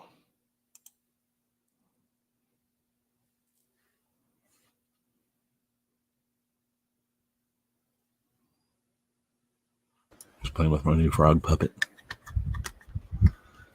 Vanessa Kitty's out there.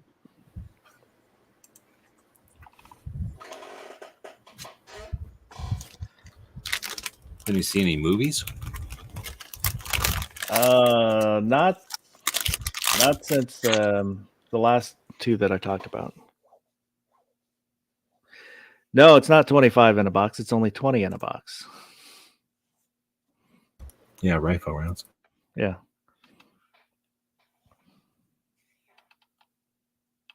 You going to see Wolverine and Deadpool?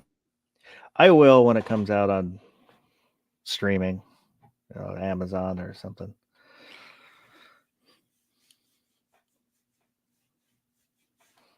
Aliens on Friday. I was wondering when that is.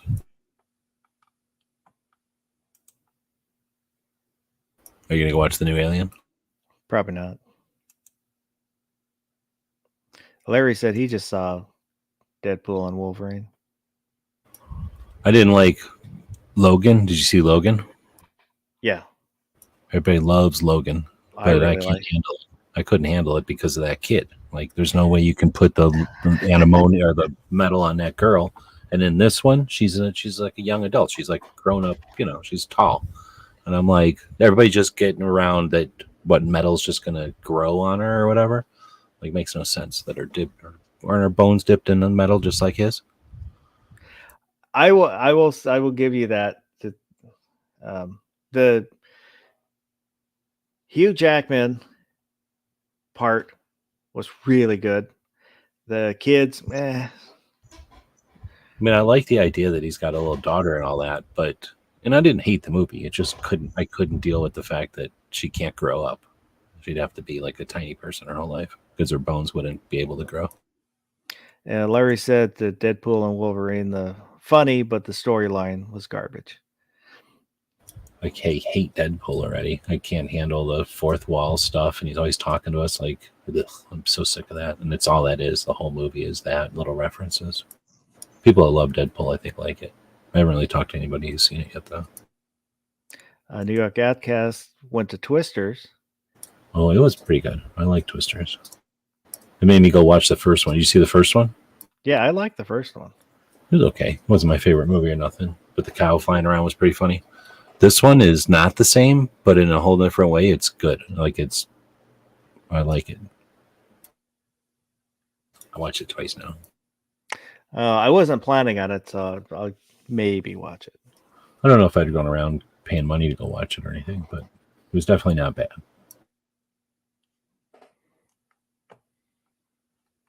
There's a documentary about Build-A-Bear. I watched that. It's pretty boring. I wouldn't watch it unless you like Build-A-Bear a whole lot. I've never been to a Build-A-Bear. Yeah, unless you got a little kid. I don't know why it would. It's essentially the Beanie Babies of now, whatever generation it is now. Wood said Deadpool broke the fourth wall in the comic. He knows it's a comic. Oh, yeah. I mean, I never watched a Deadpool. I never read a Deadpool comic. I get it. It's just that they don't let up. Like, that's all it is. And New York Outcast said it's different. The Twisters is different than the first bit in a good way. But in a good way. Yeah, it's a little fake because, like, everybody survives tornadoes by just grabbing a pipe. but it's a movie.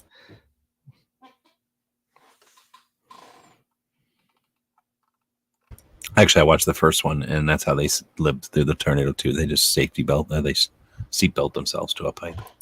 Yeah.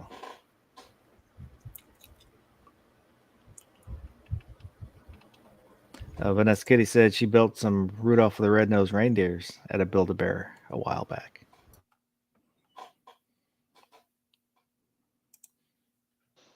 Anybody ever remember the movie that came out after Twisters, Night of the Twisters? No. I think so. Oh, see, nobody ever does.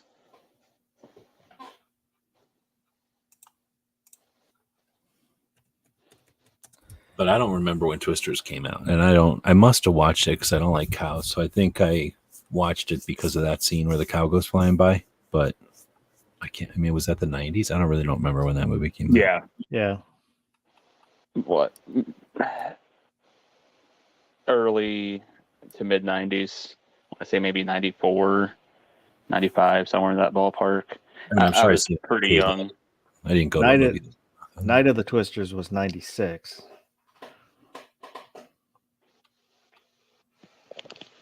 It's based on a true story.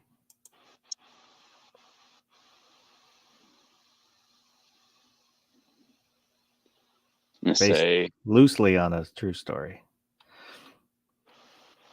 Most of the Twisters that happen in Oklahoma, turns out, are from zoos when they have Tasmanian devils, and they just let them run around, and then tornadoes happen.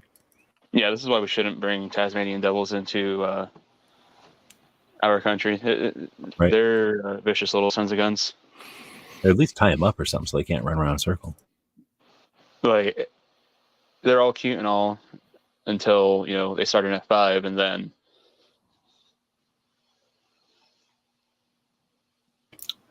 what Vanessa Kitty's saying is essentially what that movie said, that they existed while there was malls because that worked out really well.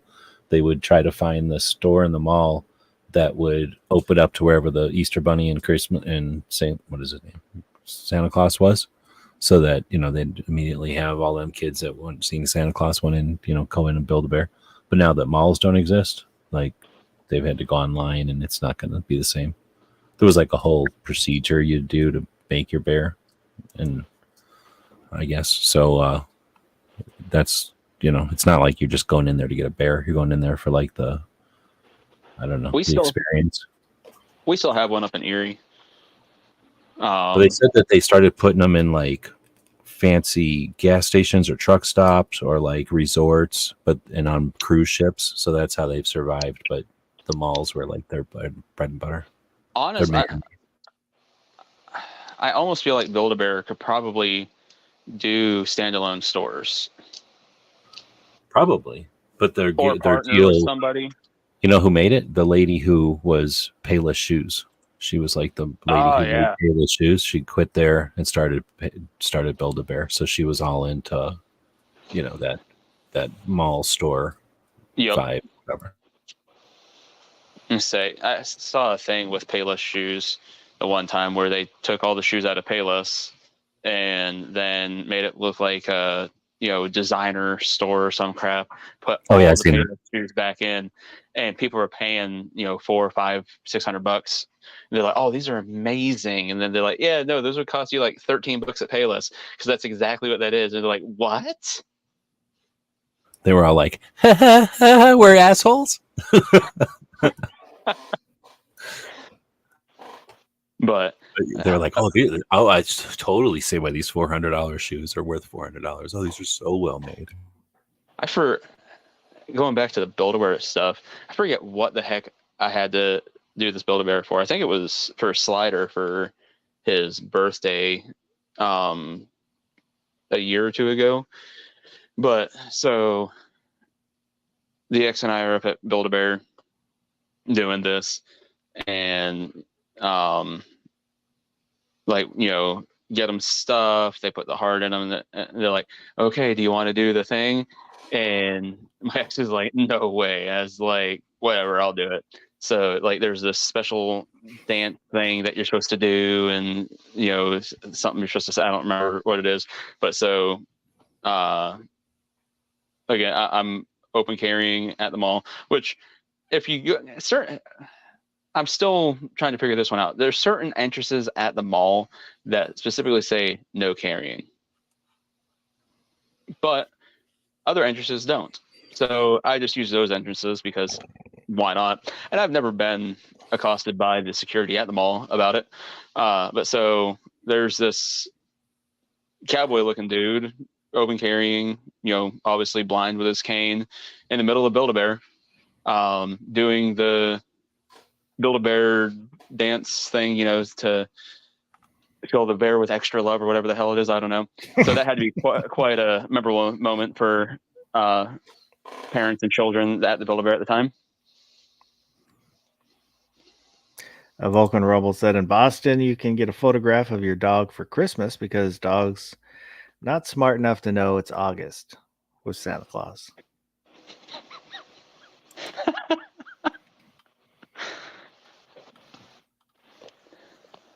That's what I need to start doing. I watch Borderlands.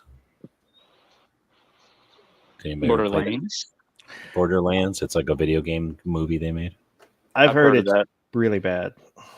Yeah, it's a horrible movie. It's like these old people running around being old. And like, I don't know what the game is or anything, but I could tell a shitty movie when I seen it. It was pretty bad.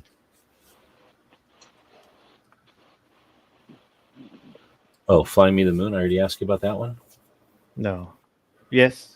That's the marketing. That's what's her name? She's the marketing for the moon landing.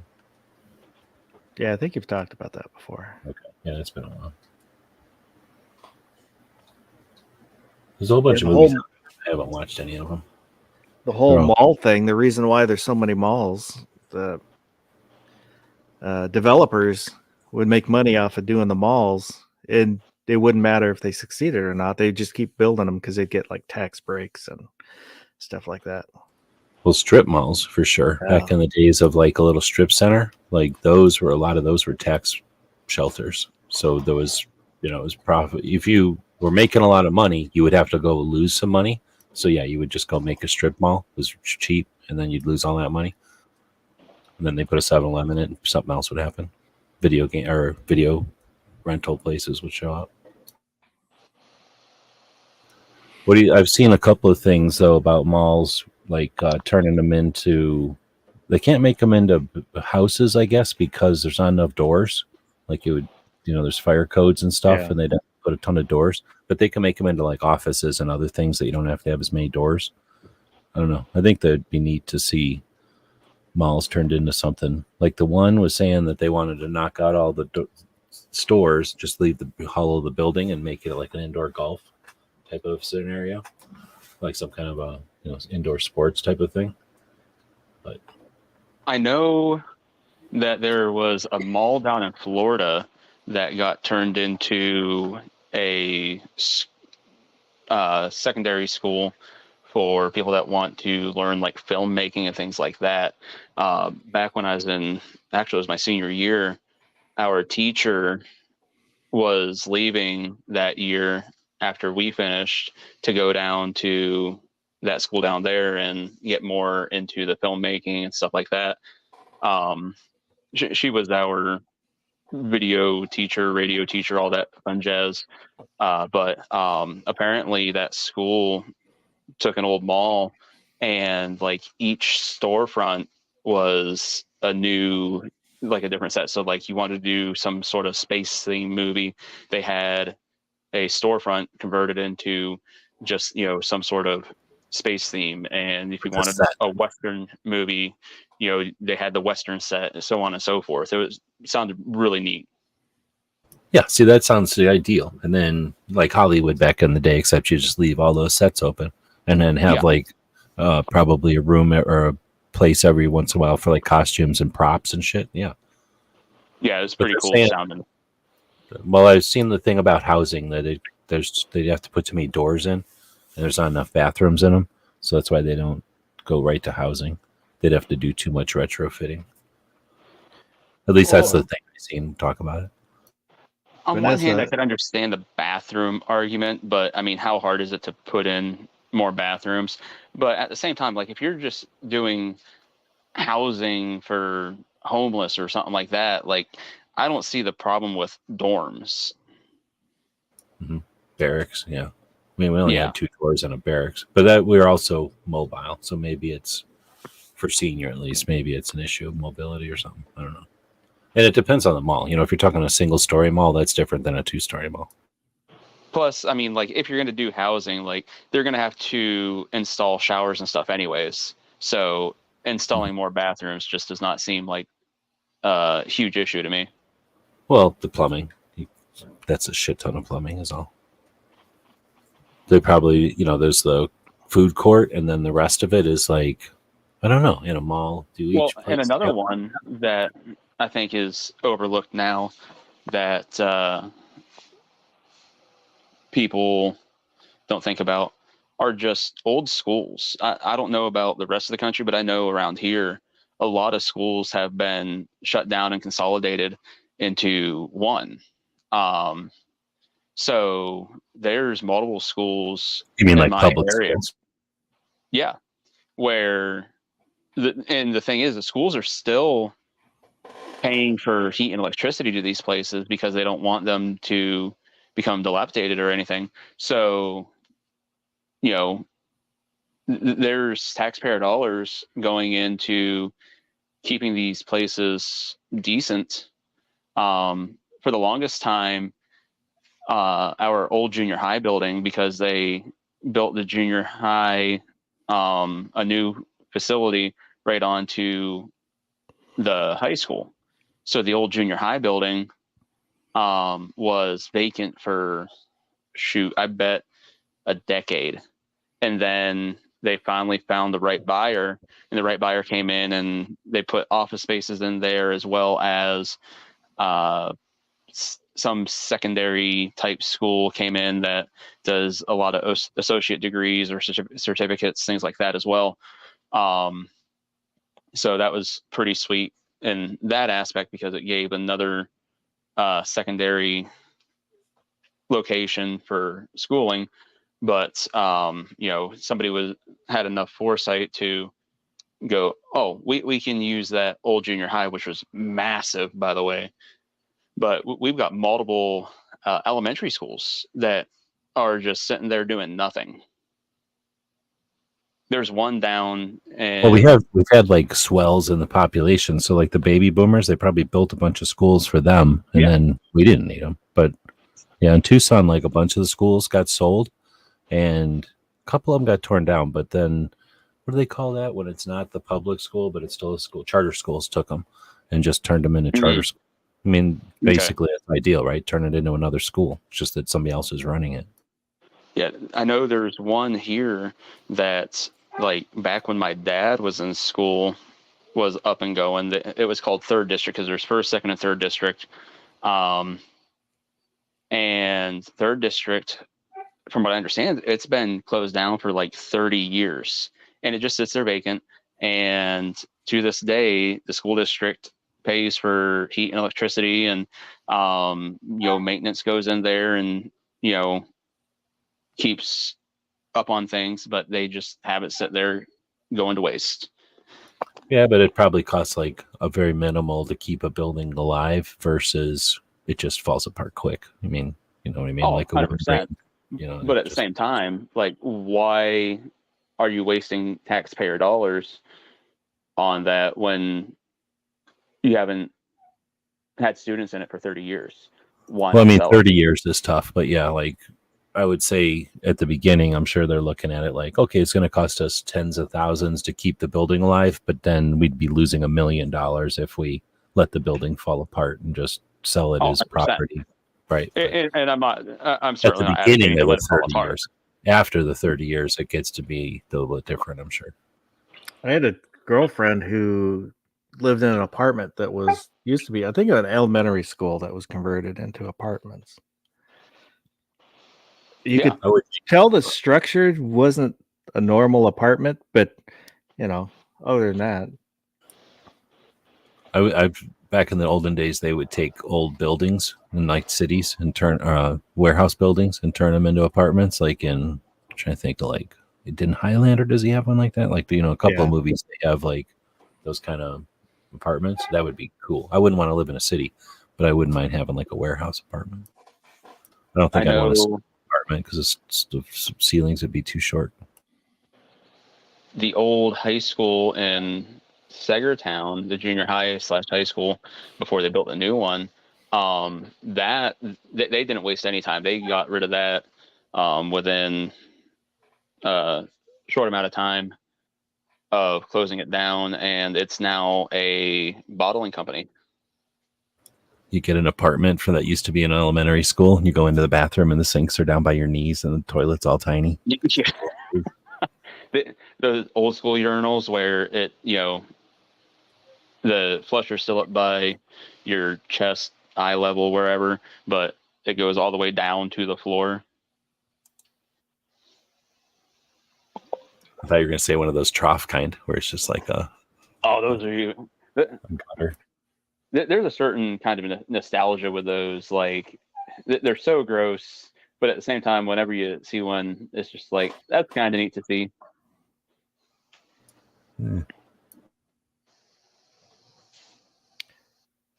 Have a good night, Gabriel.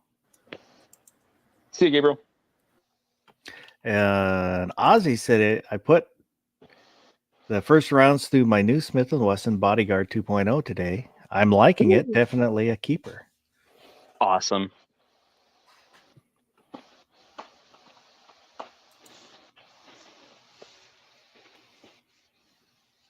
And earlier, Vanessa had mentioned that a large Sears building is being auctioned off today. I have not been in that mall quite some time. That's one thing, when the Sears disappeared from around here, I really missed the tool department at the Sears. Yes. I don't know. I remember I went by the store or the mall or whatever, and the Sears was gone. I was like, holy shit, Sears is gone. But I hadn't remembered the last time I went into a Sears. Like, so I don't know. Maybe Harbor Freight took it over for me.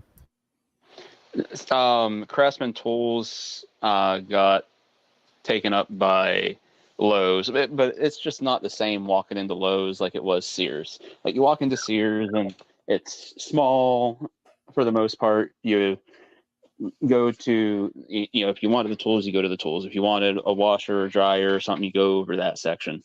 You know, and it was just nice and easy. But you go to Lowe's and it's just like, oh my God, everything under the sun. But you know, Harbor Freight, pretty friggin' convenient to have as well. I realize people like to shit on their tools, but you know, for the everyday person where they're like, oh, I've got to change my oil for the first time, you know, one of the Pittsburgh tools sets are going to be just fine, and I think they have a lifetime warranty. I like them for like, oh, I got to go up on the roof and smear tar all over. Like, well, I'm not going to go buy Craftsman for that. Like, I'm going to Harbor Freight for those, you know, paint rollers. Or whatever. Yeah. Never Enough Ammo said when he built his house, he just went to Harbor Freight, bought a bunch of tools, and built his house with them. Ugh.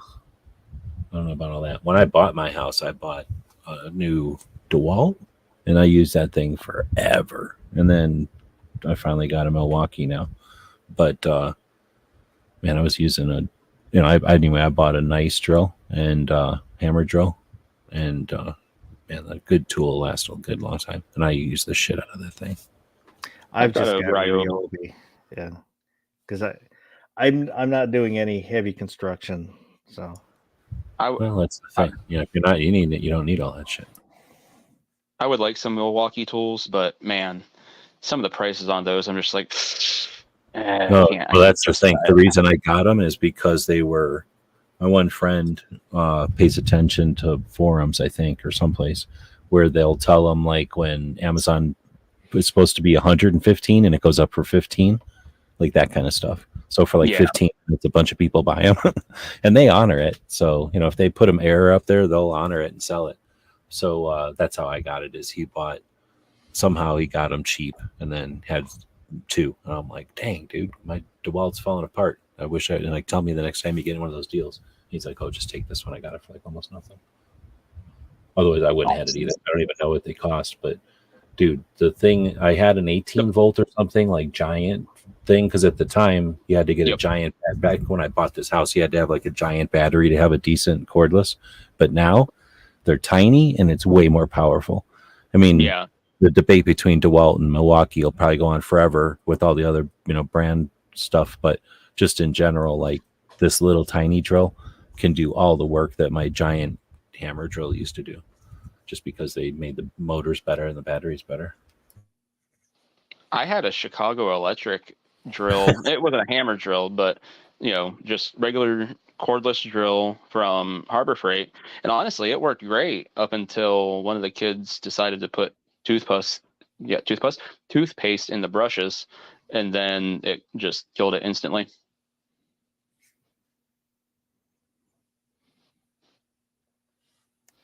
I was just putting the shed together and left this drill out in the rain. Didn't even, well, I mean, it's probably not good for it, but it still works fine, even after getting flooded in the rain. One day, left it out there forever, but I forgot it outside. I need to get a new cordless drill.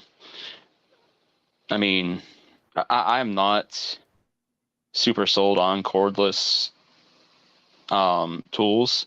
I don't mind plugging things in, but having a cordless drill is rather convenient at times. I've got one as a backup. Yeah, I've got a bunch of batteries. I got like 3 batteries, but and you can do that by getting like a drill and a saw, and then they each have a battery. Now you got 2 batteries for each kind of thing, and then the chargers are fast, so they're powerful, and with enough batteries, you never run out.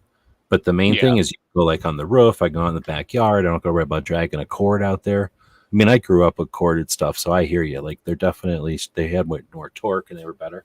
No, honestly, my corded tools have less torque than the battery operated stuff now. It's insane. Yeah, it is. It's something. I think it's the same as like electric vehicles have more torque than a gas, because like they just are using the full engines or full motors, I guess. What were you saying, Foss? I was just saying I do have one corded drill just as a backup. So if My Ryobi is. I actually have Which like is also 4. my hammer drill. I don't throw shit away, so I have my old cordless shit and my grandpa's old corded shit. I I wish I had like.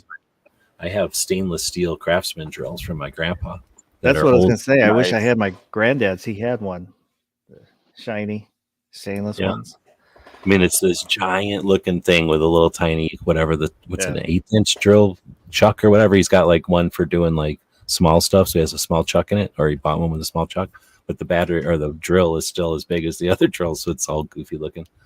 But dude, I think I tried to use one once, and it was so weak compared to my cordless. I was like, nope, I'll wait for the battery. I am not drilling with this whole thing. I don't think the old thing. I mean, that back in the day, you had to like really worry about a drill bit and oil trying to get through metal. And I do stuff with just a screw now. You know, to put the screw on with a little bit of a, the screws with a drill tip, and like a sheet metal screw. The And- self-tapping ones.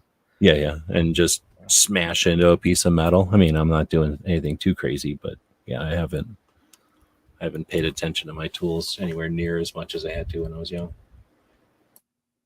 Just Yeah, because that's one of the reasons I did the Ryobi, their 1 Plus, just because the batteries fit every other tool. And what's their, man? They like Ace or something, or are they Home Depot? What's their Home Depot, Okay, they're blue then. the green. No, Ryobi's green. Well, like the old Ryobi was blue. Yeah. I think I only ever had one of those like stick screwdrivers, the straight Yeah. inline screwdrivers. I had one of them from Ryobi like a million years ago. God, I got one of those as an award when I worked at the shipyard, and you could hold the bit. It didn't have enough power to turn out of your fingers. You Oh could yeah. stop it with. But Yeah, but those first ones were really just a labor savers. They weren't really strong. They were just to save your wrist a little bit. well, they had this when you got an award, and then you could go over to the case and then pick something out. And there were different levels, and all the good stuff basically only went to management. They had like fishing rods and high end stuff, but for us working down on the dry docks, you got like a backpack or the little shitty cordless drill or screwdriver. I think I got a Gerber knife once, but it was like- like a pen knife. Here's your prizes: lunch boxes and alarm clocks, Yeah, stuff to get you to work faster. but I actually they gave me a backpack one time with the shipyard logo on it. So I gave to a nephew. Did you see my hats I posted? I got a couple of hats that say Arizona Game and Fish Department Hunter Safety Instructor. Yeah, I did say that. I'm like, damn, one of them was a patch. So I'm like, well, fuck, for $1, I'm buying it and I'm going to rip the patch off of there. But it's this giant orange trucker hat, like Hunter's Blaze orange trucker hat. I'm like, I really don't want to chop it up. And the other one's kind of a cooler looking orange and brown, but that one is like a silk screen or something. So I can't really get into a patch. But yeah, I'm like, man, I might start wearing those things around. They're cool. I will say the Ryobi lawnmower, the cordless, the battery powered lawnmower, I've got a tiny yard, so I don't need a gas powered mower, but they don't last. They kind of. Do you want a push mower? I got a push mower. No, it'd be a pain in the ass, I think, to use a push mower because I need to level my yard. Oh yeah, okay. That would be the thing. My friend had a tiny little yard, like nothing, like a 4x8 little piece of plywood looking yard. So he got a push mower, and I was over there playing with it because I hadn't used one since I was a little kid, and they gave me that to like as a punishment, like, oh, you got to cut that part of the yard with a push mower because you did something bad. So it was horrible, and I never paid attention to it, but it was horrible. This thing that my friend had was like kind of fun. Like it was way sharp, so it worked. And then it was new, I guess. So you'd push it a little bit and it like cams up or something like a gyroscope and it starts flying. The blade parts goes flying. Anyway, but I never thought about it. His was so small that it was definitely completely flat. I didn't think about if you had a hump or a lump, it's probably horrible because then you do have to like manhandle that thing all around, and or else it's like gonna, what do they call it? Like shave your high spots down. That's a problem I have right now is I'll forget where the low and the high spot is, and so it'll high center, and then Do you got go, any kind of roller? Like back in the day, we would take this big roller, like the thing was a 55-gallon drum essentially, but they would fill it with water and then drive it around the yards to smooth them out.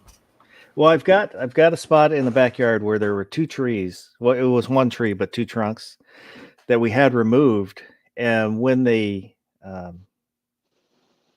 removed the stump, they just ground it.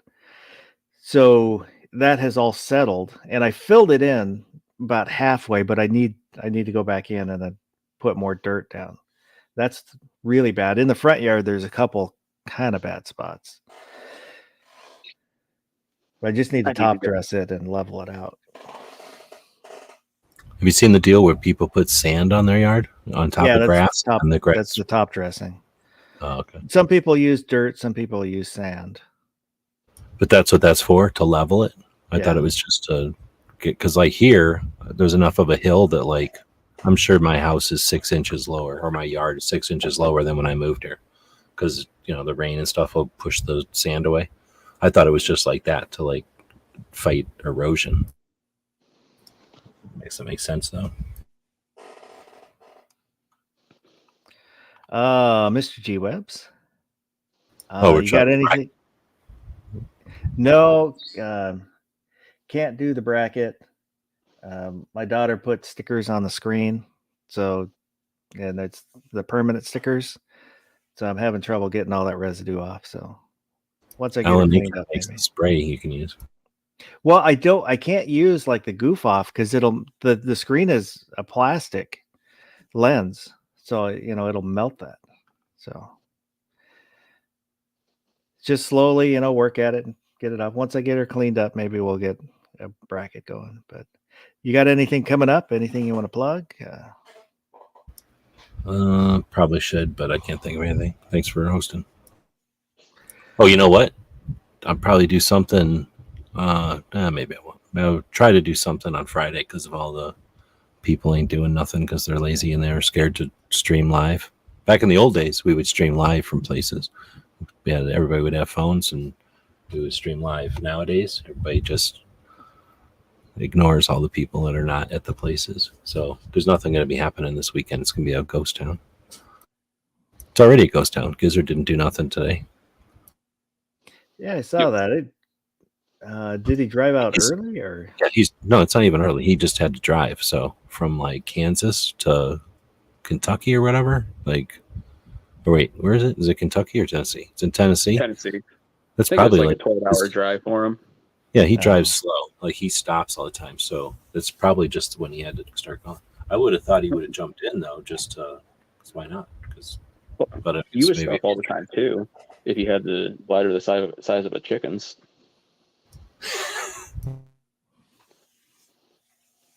He's got to stop and eat rocks once in a while. Keep his gizzard. Yep.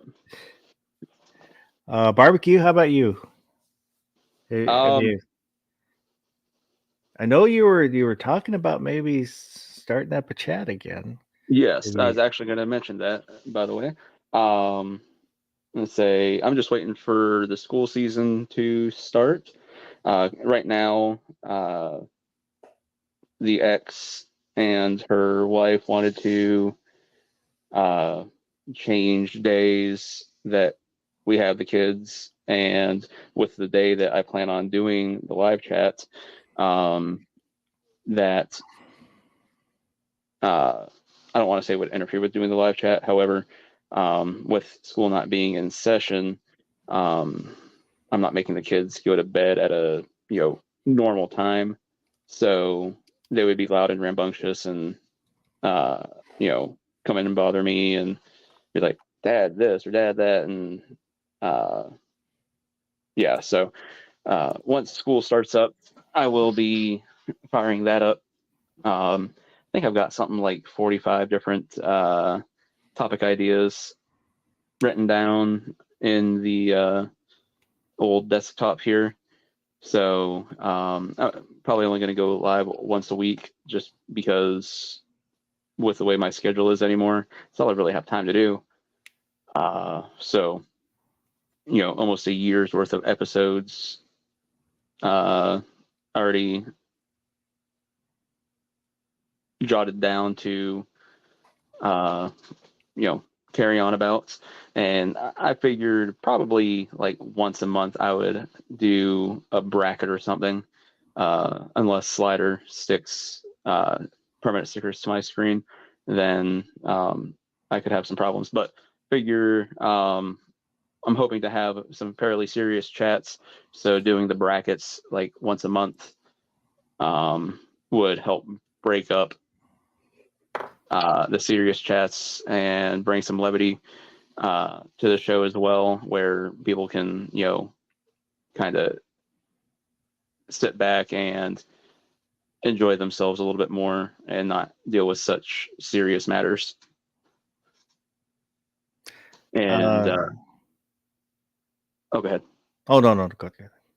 I was just going to say thank you as well, because it seems like everything that I post on Instagrams on the Blind Guy Photography page, you always hit the like button, and I appreciate that very much. So thank you. Well, I like the pictures you take. Well, thank you. And Larry's asking, was there a banner? There was a banner. I turned it off. When I run the outro has a countdown bar to show me where it's at while it's playing, but it's the same color and same place as the banner. So I shut it off so I can see it when we run the outro. And Vulcan Rumble said, try very little lighter fluid, but be careful. That's for removing stickers.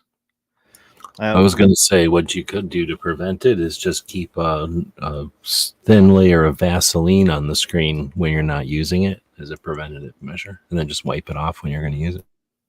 When I used to smoke and I had my Zippo lighters, I used to take the lighter fluid and I'd spray it all over my hand, and I'd tell my wife, hey, look at this, and then light my hand on fire. Because it would flash so fast that, it wouldn't burn you. But appreciate everybody that was out there in the live chat participating. And if you were watching and didn't say anything, don't be afraid to speak up. I appreciate you being there. It'd be nice to hear from you. Let me know that you're out there. And if you watch us in replay, leave a comment. Anything we talk about, agree with, disagree with? What's your favorite breakfast food? Did you go to the mall? And this weekend's an off weekend, so no overnight. So the next chat will be next Wednesday. And other than that, I hope everybody has a good night and go do something good.